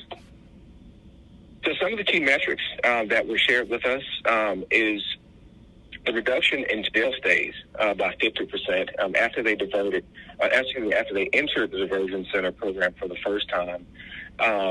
After they had that experience, folks that were diverted, they were 1.3 times less likely to be booked into jail on a new charge. People diverted with 5 or more bookings were 3.1 times less likely to be booked into jail on a new offense than those not diverted. And interestingly enough, that diverted people with no prior bookings were 44 times less likely to be booked into jail on a new offense than those not diverted. And for every dollar that was spent on diversion, the county avoided spending $5.54 on criminal justice costs. And again, as I stated here, one of the more recent metrics is that the average drop-off time. So some of the goals that I was prepared to wrap up is to reduce the number of people with mental illness, substance abuse, and chronic homelessness from entering the city and county jail systems. Connect people suffering from mental illness, substance abuse, and chronic homelessness to services in the community. Preserve law enforcement and medical resources. Here with us, the Atlanta Police Department, Sheriff's Department, Grady, those beds are very critical. As we are seeing here with COVID, the criticality of bed space is something that Grady has certainly, it's an express to me. And so, but also getting our officers back on the street when encountering someone that will fall in this category. And finally, engaging with key stakeholder groups for purposes of building a full continuum of care over time to serve individuals in Atlanta or the Fulton County area. All right, some of the key next steps would be the development or creation of an MOU or some sort of formal agreement between city and county with committed funding. Formally coordinate with representatives from Fulton County on the concept, which we hope to do as Councilwoman Shepherd, Chairwoman Shepherd, expressed at the outset. And finally, work with key stakeholders to identify appropriate locations for diversion services, to include sobering room as an initial first step. Next slide, please. And just as we close, on the slide here, you'll see just some of our active engagements that we've had, to include folks from Grady, Emory, Fulton County Superior Court, the County Department of Behavioral Health and Developmental Disabilities. Both Commissioner Abdul Rahman and Commissioner Bob Ellis have been actively engaging with us. The Fulton County Public Defender's Office, Georgia Department of Behavioral Health, Georgia Mental Health Consumer Network, Police Alternatives Diversion, APD, Partners from Home, Georgia Justice Project, Georgia State, and the SAMHSA, Building a Competent Crisis System Community of Practice. So with that said, Chairwoman Shepherd, I will turn the floor over to you, because I know there were some additional lessons learned and opportunities that you may want to share. But thank you. Thank you, Mr. Johnson.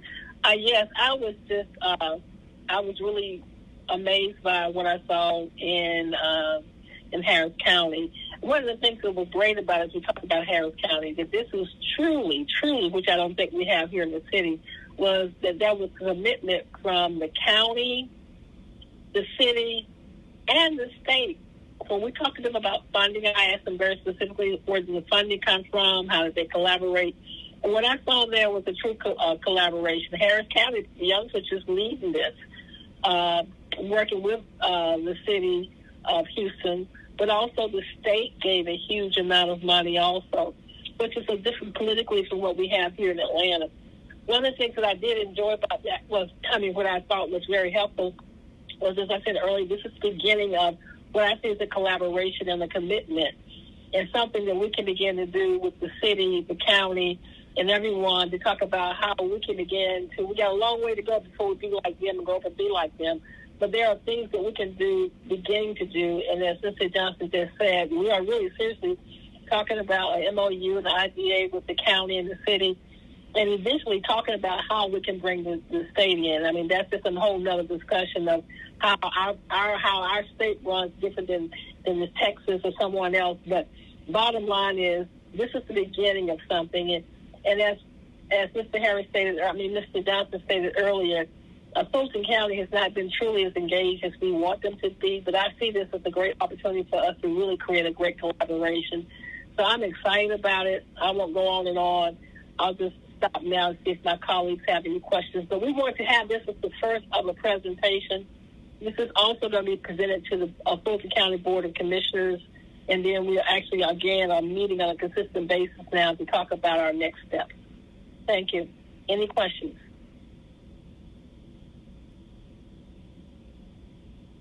Everybody's quiet. Okay. Well, just look forward to more to come. We'll be following back up with you in terms of where our next steps are going to be. Mr. Johnson, if you have anything else you want to add at the end. And I don't know if any other committee members are on that went on the trip with us either. I don't know. I know Moki Mass was there and some other folks. I don't know if anybody else wants to have anything to say. Yeah, council member, it's just me. It was just me and Judge Bernie earlier was a stated half leave, but we were going to preserve the time for the others to join us at our next presentation when we can outline some items in more detail. But that's all I have. Thank you, ma'am. Thank you. All right. All right, bye-bye. Cool. Thank you. So we'll now go back to our Department of Law, the quarterly report. Ms. Hickson, are you there? Council. Yes, Madam Chair, this is Nina Hickson. Can you hear me? Yes, we can. Great. Good afternoon, Madam Chair, members of the Public Safety Legal Administration Committee. I'm pleased to present the quarterly report on behalf of the Law Department. In the interest of time, I will not go into all of the pages. It's a pretty dense report, but we will provide some highlights. At this time, I'd like to thank the committee, the City Council, as well as the administration for its support of the Law Department during this past year and during my tenure here. I also want to acknowledge and express appreciation to the members of the Department of Law's team who continue to work very hard and provide good service on behalf of the city. In providing these quarterly reports, it was my goal to make sure that we kept the council well informed about what has been going on with the Department of Law, which accounts for the density of the reports. But again, I will go quickly in the interest of time. So if we go to slide number 2, this gives you a summary of what is covered in the report. If we could then move to slide number 4, where we highlight the work that was done as relates to the pandemic. The Contracts Department negotiated and finalized a contract on behalf of the Mayor's Office of Communications for a technology upgrade for Channel 26 to improve the feed for live meetings, events, messages, and original content to city residents via the internet. Next slide. The Department of Aviation provided a summary matrix of regulatory guidance for the federal relief which the airport is receiving as a result of COVID-19. There are 3 different statutes that govern this: the ARPA, which is the American Rescue Plan Act, the CARES Act, which is Coronavirus Aid, Relief, and Economic Security Act, and then CRISA, the Coronavirus Response and Relief Supplemental Appropriations Act. If we can move to slide number 6. One of the things we wanted to highlight was the work of our special initiatives and real estate team on the development of the proposed ground lease for the Atlanta Police Foundation to build the public safety training campus on Key Road. Moving to slide number 8, I wanted to highlight a few of the accomplishments of members of the Department of Law staff. The first one being the election of Stephanie Grant as president of the City Attorney Section for the Georgia Municipal Association. She was sworn in August, and we're very proud of her achievement and accomplishment. I'd also like to recognize Karen Edwards, who has achieved the Certified Information Privacy Manager credential from the International Association of Privacy Professionals. This is quite a feat, and we're very proud of her work in that regard. Next slide. Hermes Pierre is a member of our team who was selected to the State Bar of Georgia's Younger Lawyers Division Leadership Academy. We've also got LaShandra Pye, who organized the most recent town hall, the recent town hall meeting conducted by the Association of Corporate Counsel Georgia Chapter, which was entitled Racism and Bias, a Discussion of Asian Hate and Anti-Asian Violence. Joshua Foster was accepted into the Georgia Bar's Labor and Employment Sections 21-22 Mentorship Academy. Next slide. Ms. Pye was also reelected as the treasurer for the National Bar Association's Government Procurement Law Section.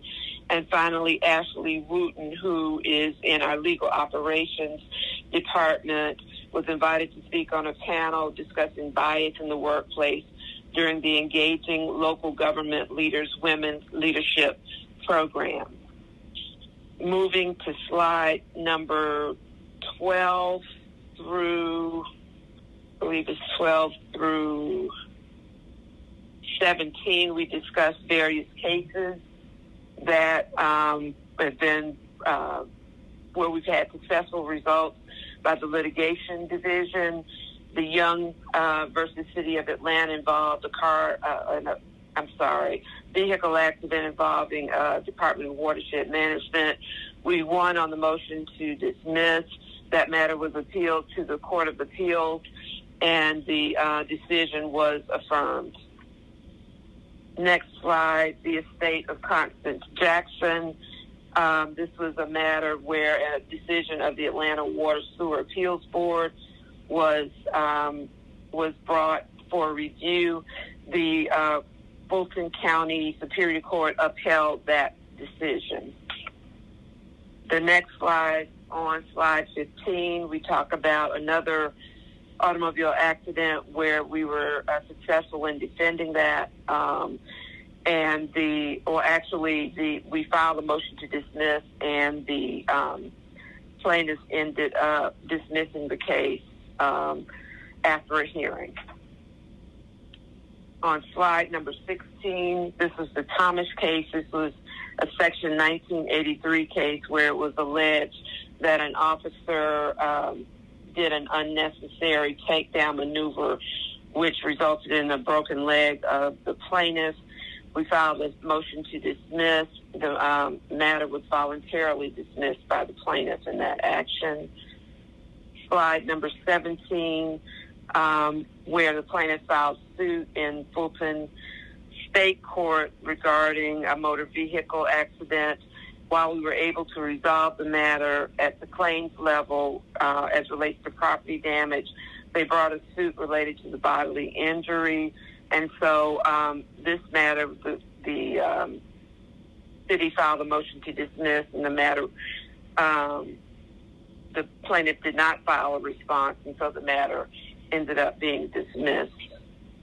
If we can move to slide numbers 19 through 25, where we discuss various contracts on which the contract portion of the Business Services Division Department work.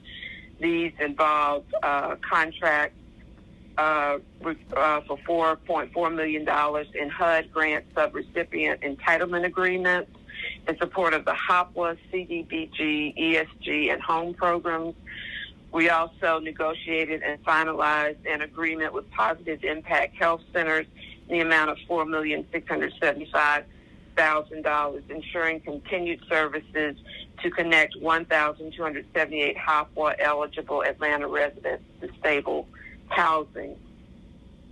Moving to slide number 20, we developed a new template for those programs involving funds from the American Rescue Plan Act. We did a construction agreement on behalf of the Department of Transportation regarding emergency repairs to the Austin Drive culvert. And we completed 2 key contracts related to the Mayor's Office of Cultural Affairs and the Atlanta Jazz Festival. We go to slide number 21. We negotiated and finalized a notable contract on behalf of the Municipal Court of Atlanta for a recovery management program. This program provides temporary supportive housing for court-referred homeless defendants, as well as on-site recovery support relapse prevention, guidance with medications, and assistance with life training skills that support the transition to self-supported and independent living. This program is the first of its kind in the state of Georgia. Additionally, we've drafted and negotiated on behalf of the ATL-DOT a ride report software contract, which allows Department of Transportation to view the location of mobility vehicles in real time. Moving to slide number 22, we talk about contract amendments that were developed for critical citywide roof repairs as well as citywide plumbing maintenance services. Moving to slide number 23, we also negotiated and closed a $21 million agreement with ABM/All-in-One Security to provide comprehensive customer service program at Hartsfield-Jackson Airport. We finalized the agreement for construction of the Atlanta Children's Eternal Flame Memorial, which will be on the grounds of the Atlanta City Hall to commemorate and honor Atlanta's missing and murdered children. And we finalized crucial construction agreement to provide necessary sanitary sewer repairs for the Department of Watershed Management. Moving to slide number 24, we finalized 2 emergency agreements which allowed us to do major repairs at the water treatment plants to meet the requirements of the National Pollutant Discharge Elimination System permit as issued by the Georgia Department of Natural Resources. This group also finalized a complex negotiation with the estate of Coretta Scott King that will allow the city to build and display a monument paying tribute to Mrs. King and other women in Atlanta who were active in the civil rights movement. Moving to page 25, it provides you a summary and a pie chart of the work of the contracts group. During the last quarter of fiscal year 21, they completed 132 contracts, reviewed and commented on 43 solicitations ahead of advertisement, did 41 contract amendments, and were engaged and resolved 9 contract disputes. Moving to slide number 26, where we talk about the work of our finance group. They provided advice and counsel as relates to the $4 million bond we call our baby bond, which we do every year pursuant to the state statute, which allows us to do these bonds without a referendum. There was also advice and counsel provided in connection with a $125 million commercial paper program. We also provided advice and counsel to the Department of Finance as relates to the Certificate of Deposit Account Registry Service, which is also known as CDARS. This will allow us to expand our investment as well as to use smaller and minority banks. Moving to slide 27, the Finance Division was successful in an appeal of a certification denial by the OCC. The hearing officer granted the motion of that we brought on behalf of OCC and upheld their decision. We also, Finance Group, worked with the Special Initiatives Group in finalizing the intergovernmental agreement between the city and Invest Atlanta, in which Invest Atlanta would serve as the program administrator for WorkSource Atlanta and the city serve as the fiscal agent. Moving to slide 28, the Finance Group drafted or provided comments on over 40 pieces of legislation for various city departments. This group also provided in-depth training related to the garnishment process to the Department of Finance. Moving to slide number 29, the Real Estate, Land Use, and Parks and Rec group under Business Services worked with the Department of City Planning to do some rezoning ordinances which designate the Atlanta Eagle Building and the Kodak Building as historical landmark building sites. Moving to slide number 30, the real estate team worked with the City Council and City Planning in connection with the first ever update to the city's impact fee ordinance, which resulted in a record number of projects being submitted for potential inclusion in the capital improvement element. Moving to slide number 31, the same group assisted Department of Parks and Rec in negotiating a developer-funded pocket park improvements for city-owned property, but they also were able to get a permanent sewer easement for the benefit of the Department of Watershed Management. This is significant because this, our not having these easements has been a source of litigation against the city, resulting in some high verdicts. As relates to the old 4th Ward Park, the transfer was finally done from the Beltline to the city for the Clear Creek Old 4th Ward Park. Moving to slide number 32, this is a summary of the work of the Real Estate, Land Use, and Parks and Rec unit, where during the last quarter they provided 68 legislative items. They did 31 easements and encroachments and 25 leases. Moving to slide 33, where we focus on the public safety, legislative, and special initiatives group. Again, we talk about the work of the integration of WorkSource into Invest Atlanta, and this group will continue to work during this one-year transition period. Additionally, this group provided board training to the APD Code Enforcement Board. Moving to the next slide, 34, they worked along with the procurement and contracts practice groups to provide legal advice and counsel, as well as drafting legislation related to the movement of the Lion of the Confederacy statue from Oakland Cemetery to a storage place for safekeeping and preservation.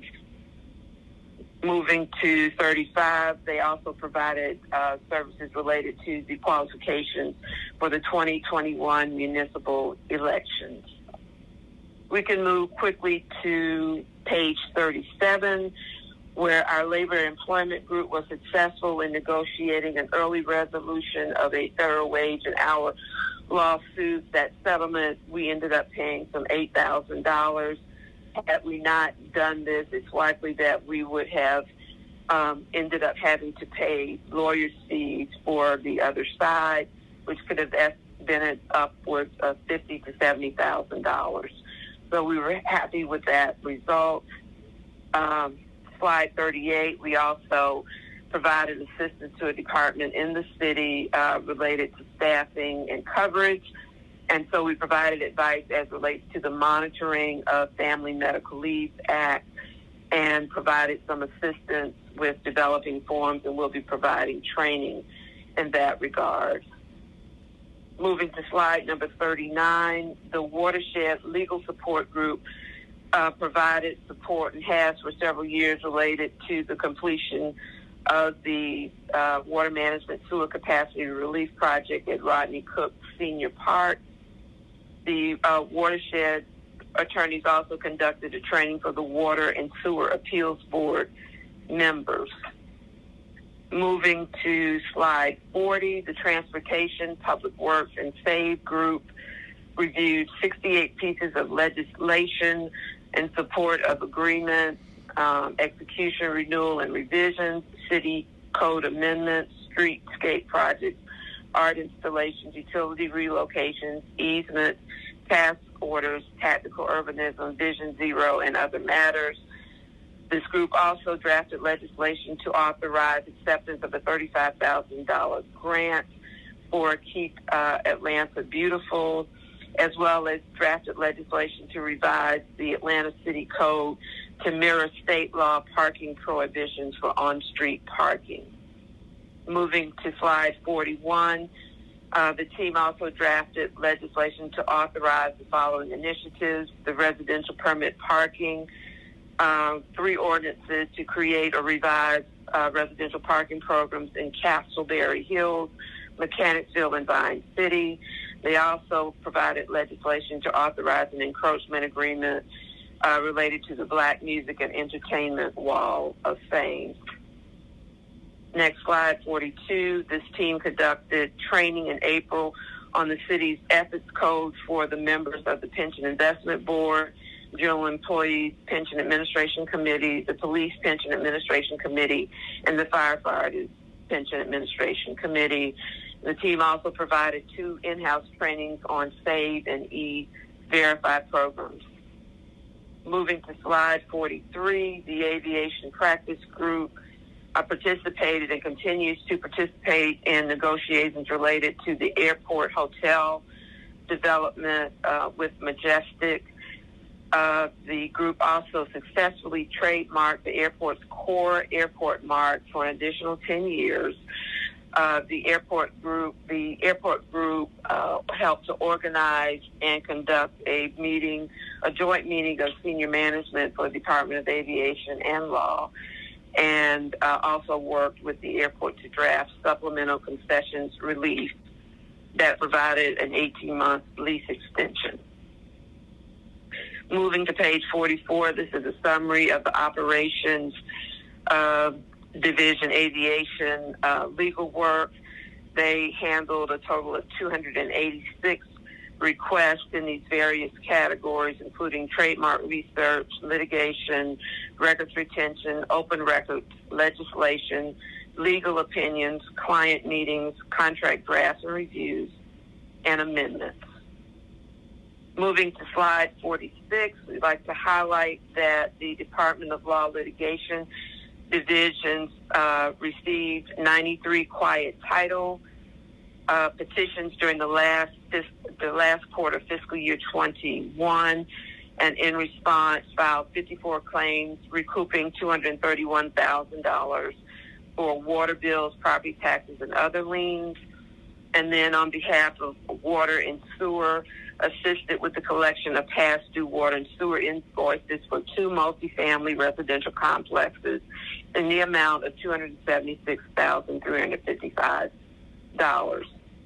Moving to slide number 47, the Transportation, Public Works, and SAVE group helped to recover in excess of $59,000 from the Zayo group, which is a telecom provider, and this is for the underpayment of franchise fees in 2019 and 2020.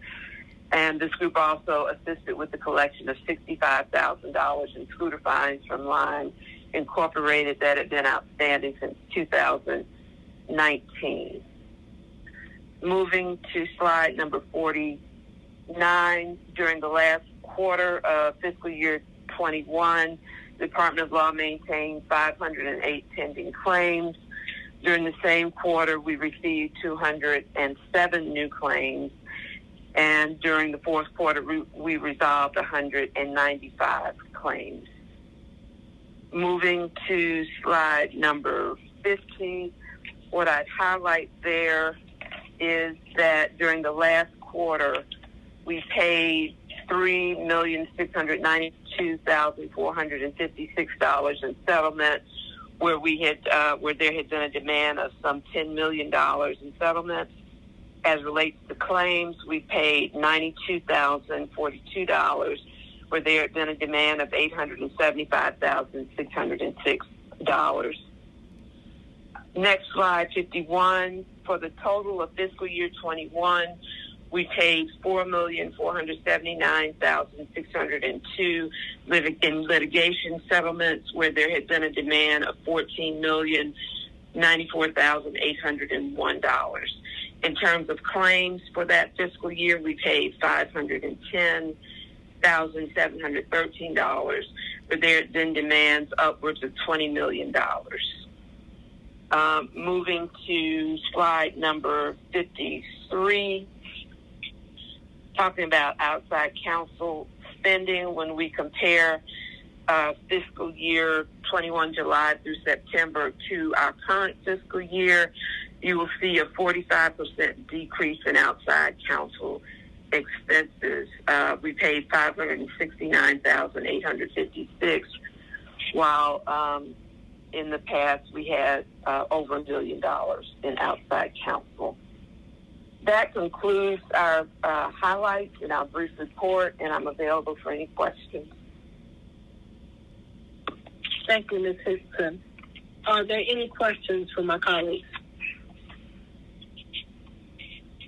Thank you, Ms. Hickson. As always, we'll give a very thorough report, and you all have the report before you. If y'all have any questions, y'all can go back and call Ms. Hickson and her department. But thank you for your thorough report, Ms. Hickson. Absolutely. Thank you. All right. We will now move to our consent agenda.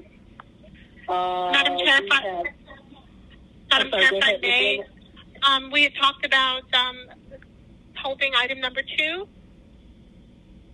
Mr. Robinson, for Mr. Robinson. But I believe, Ms. Lindo, when Ms. Smith made a motion to hold, I believe she made a motion to hold both. Is that correct, Ms. Smith? Hold. Yeah, we already voted it up to hold. We already voted. If you go look at the last results, I'm pretty sure it's still there. Oh, wait, no, it says not taken yet. Because I made a motion to hold both of them. Yeah, and that was the second. And so and I remember if I said if he comes, we can take it off. Yeah, we can take it off. Okay, thank you, Madam Chair. We can correct that vote. Thank you so much. Or I can make another motion if you want to vote now. No. We've already done it, Ms. Smith. We've already made a motion to hold. So there's no reason for us to go back and do that. Okay, and then when we get to number 10, I'd like to pull it and place it on hold. Okay, so let's go through claims to favorable first, and when we come to unfavorable, we'll pull it. All right. So we will now move to items that are favorable. Those are items 1 and 2. And so is there a motion to approve those items? And I need a second. Second. I'll make the motion. Did you make the motion? No, go ahead, Ms. Smith. You can make it. Yeah, I'll make the motion to approve favorable. All right, and Mr. Bond second. We are ready for the vote, Ms. Lindo. The vote is open, Madam Chair.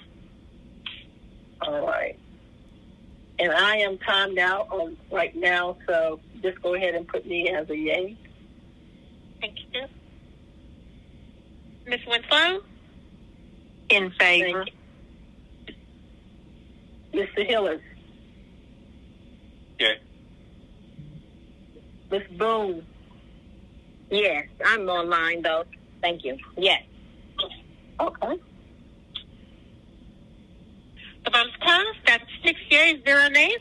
Both items are favorable. Thank you, Ms. Lindo. We're now at items with unfavorable, and we'll have Ms. Smith. You want to go ahead and remove the one item? The speaker button. If you could do 3 through 9, and then 11 through 21, please. All right, we're going to go ahead and do 3 through 9, 11 through 21, and I'll make a motion to approve those, and then I'll come back and hold number 10. All right, did y'all get what Ms. Smith just said? Okay, now who's going to second that? Second, Winslow. Thank you. We're going to second with Ms. Winslow. We're ready for the vote. Ms. Lindo, did you get that? Yes, Madam Chair. The vote is open. All right, Ms. Boone. Oh, Ms. Boone, I'm sorry, you're already on. Mr. Bond, how do you vote? Aye. Thank you. Mr. Hillers, how do you vote? Aye. Thank you. The vote is closed. That's 6 yeas, 0 nays. Those items have been at first. Now, come back to item number 10. I'd like to do item number 10, 21-R-3882. I'd like to make a motion to hold, please. All right. Is there a second? Second, Winslow. Thank you, Ms. Winslow. Ms. Lindo, we're ready for the vote. The vote is open, Madam Chair. Mr. Bond, how do you vote? Aye. Mr. Hillers, how do you vote? Aye. Thank you. vote is closed. At 6 yeas, 0 nays. That item will be held. Thank you so much. We're now up on our regular agenda, and we're going to item J, which is resolution. The first one is 21-R, just 3869. Ms. Linda, are you going to sound that? Yes, Madam Chair. That's 21R 3869. This is a resolution by Council Members Joyce M. Shepherd and Matt Westmoreland to establish the Atlanta Public Safety Training Center Community Stakeholder Advisory Committee for the purpose of continued community engagement and input in the development of the Atlanta Public Safety Training Center property and for other purposes. And we're going to make a motion to hold today. We're going to be working with Mr. DeKalb County before we actually finish this to make sure we have everything correct. So we're holding it until then. The motion is to hold. Madam Chair. Yes, sir, Mr. Bond. May I add my name to that? Yes, sir, Mr. Bond.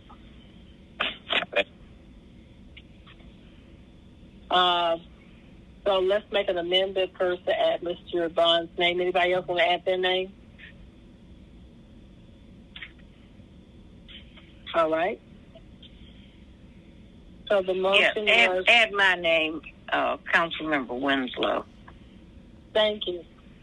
Thank you. If you're looking for names, you can add me. Thank you. Anyone else? Philip.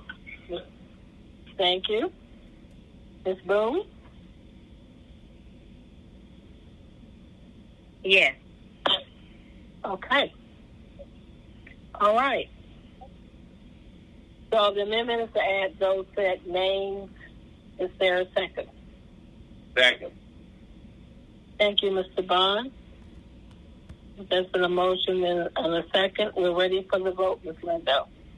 One moment, Madam Chair. The vote is open. All right. Mr. Hillis, how do you vote? Aye. Ms. Winslow, how do you vote? In favor. All right.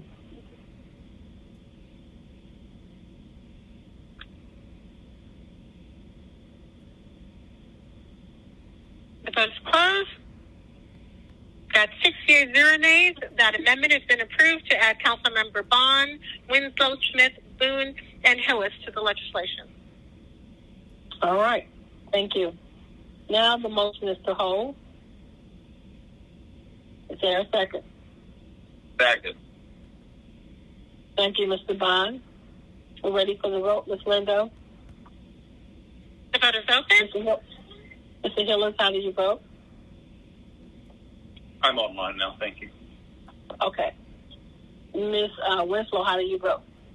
In favor. I think Ms. Boone is online. Okay. Yes. The vote is closed. That's 6 yeas, 0 nays. Madam Chair, that item was to be held.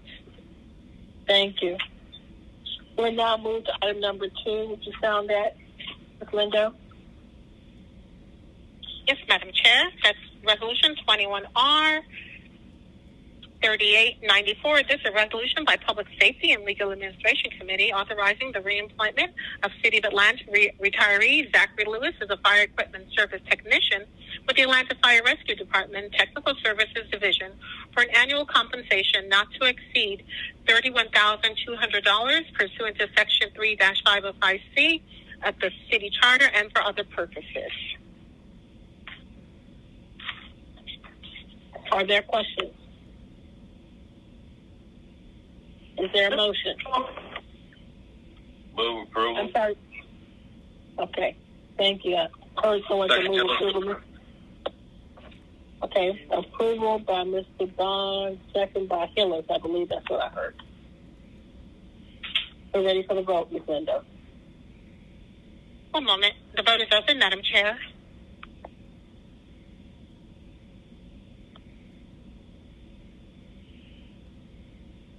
Ms. Winslow, how do you vote? In favor. All right. I think everybody else has gotten everybody else. The vote is closed. That's 6 yeas, 0 nays. That item is favorable. All right. Thank you. We'll now move to item number 3. Ms. Linda, would you sound that, please? Yes, Madam Chair, that's Resolution 21R3895.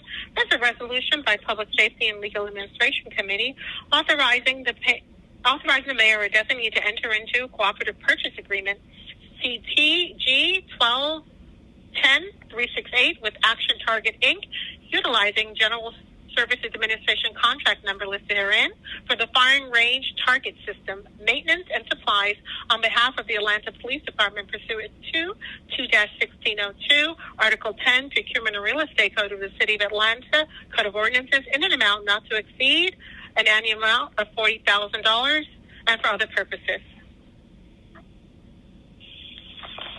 Are there any questions? Is there a motion? Move approved, ma'am. Ms. Smith is approved. Mr. Bond, second. We're ready for the vote, Ms. Lindo.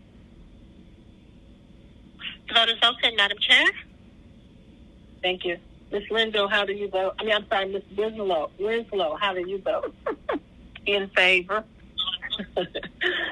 All right, thank you. The vote is closed at 68-0 nays. That item is favorable. All right. We're now at item number 4. I believe we can take items 4 through 6 as a block. So, Ms. Lindo, would you sound those, please? Yes, Madam Chair. Item number 4 is 21R3896. This is a resolution by Public Safety and Legal Administration Committee authorizing the settlement of all claims against defendants in the case of Demetric Favors versus City of Atlanta, civil action file number listed herein, pending in the United States District Court of Northern District of Georgia in the amount of $450,000, authorizing the settlement amount to be charged to and paid from accounts listed herein, and authorizing the Chief Financial Officer to distribute the settlement amount and for other purposes. Item number 5, 21R3897. It's a resolution by Public Safety and Legal Administration Committee authorizing the settlement of all claims against defendants in the case of Celeste Trevelyan versus City of Atlanta, civil action file number listed herein, pending in the State Court of Fulton County of Georgia in the amount of $59,000. Authorizing the settlement amount to be charged to and paid from accounts listed herein, and authorizing the Chief Financial Officer to distribute the settlement amount and for other purposes.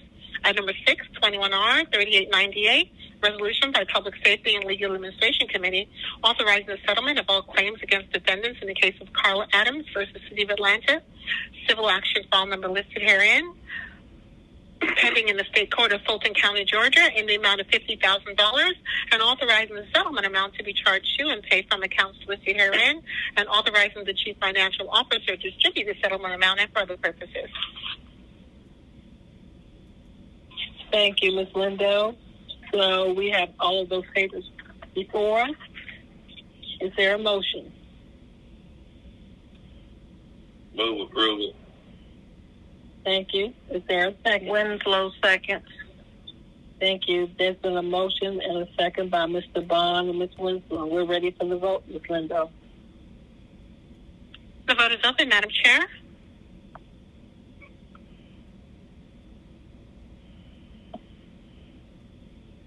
The vote is closed at 6-0 nays. Those items are favorable. All right.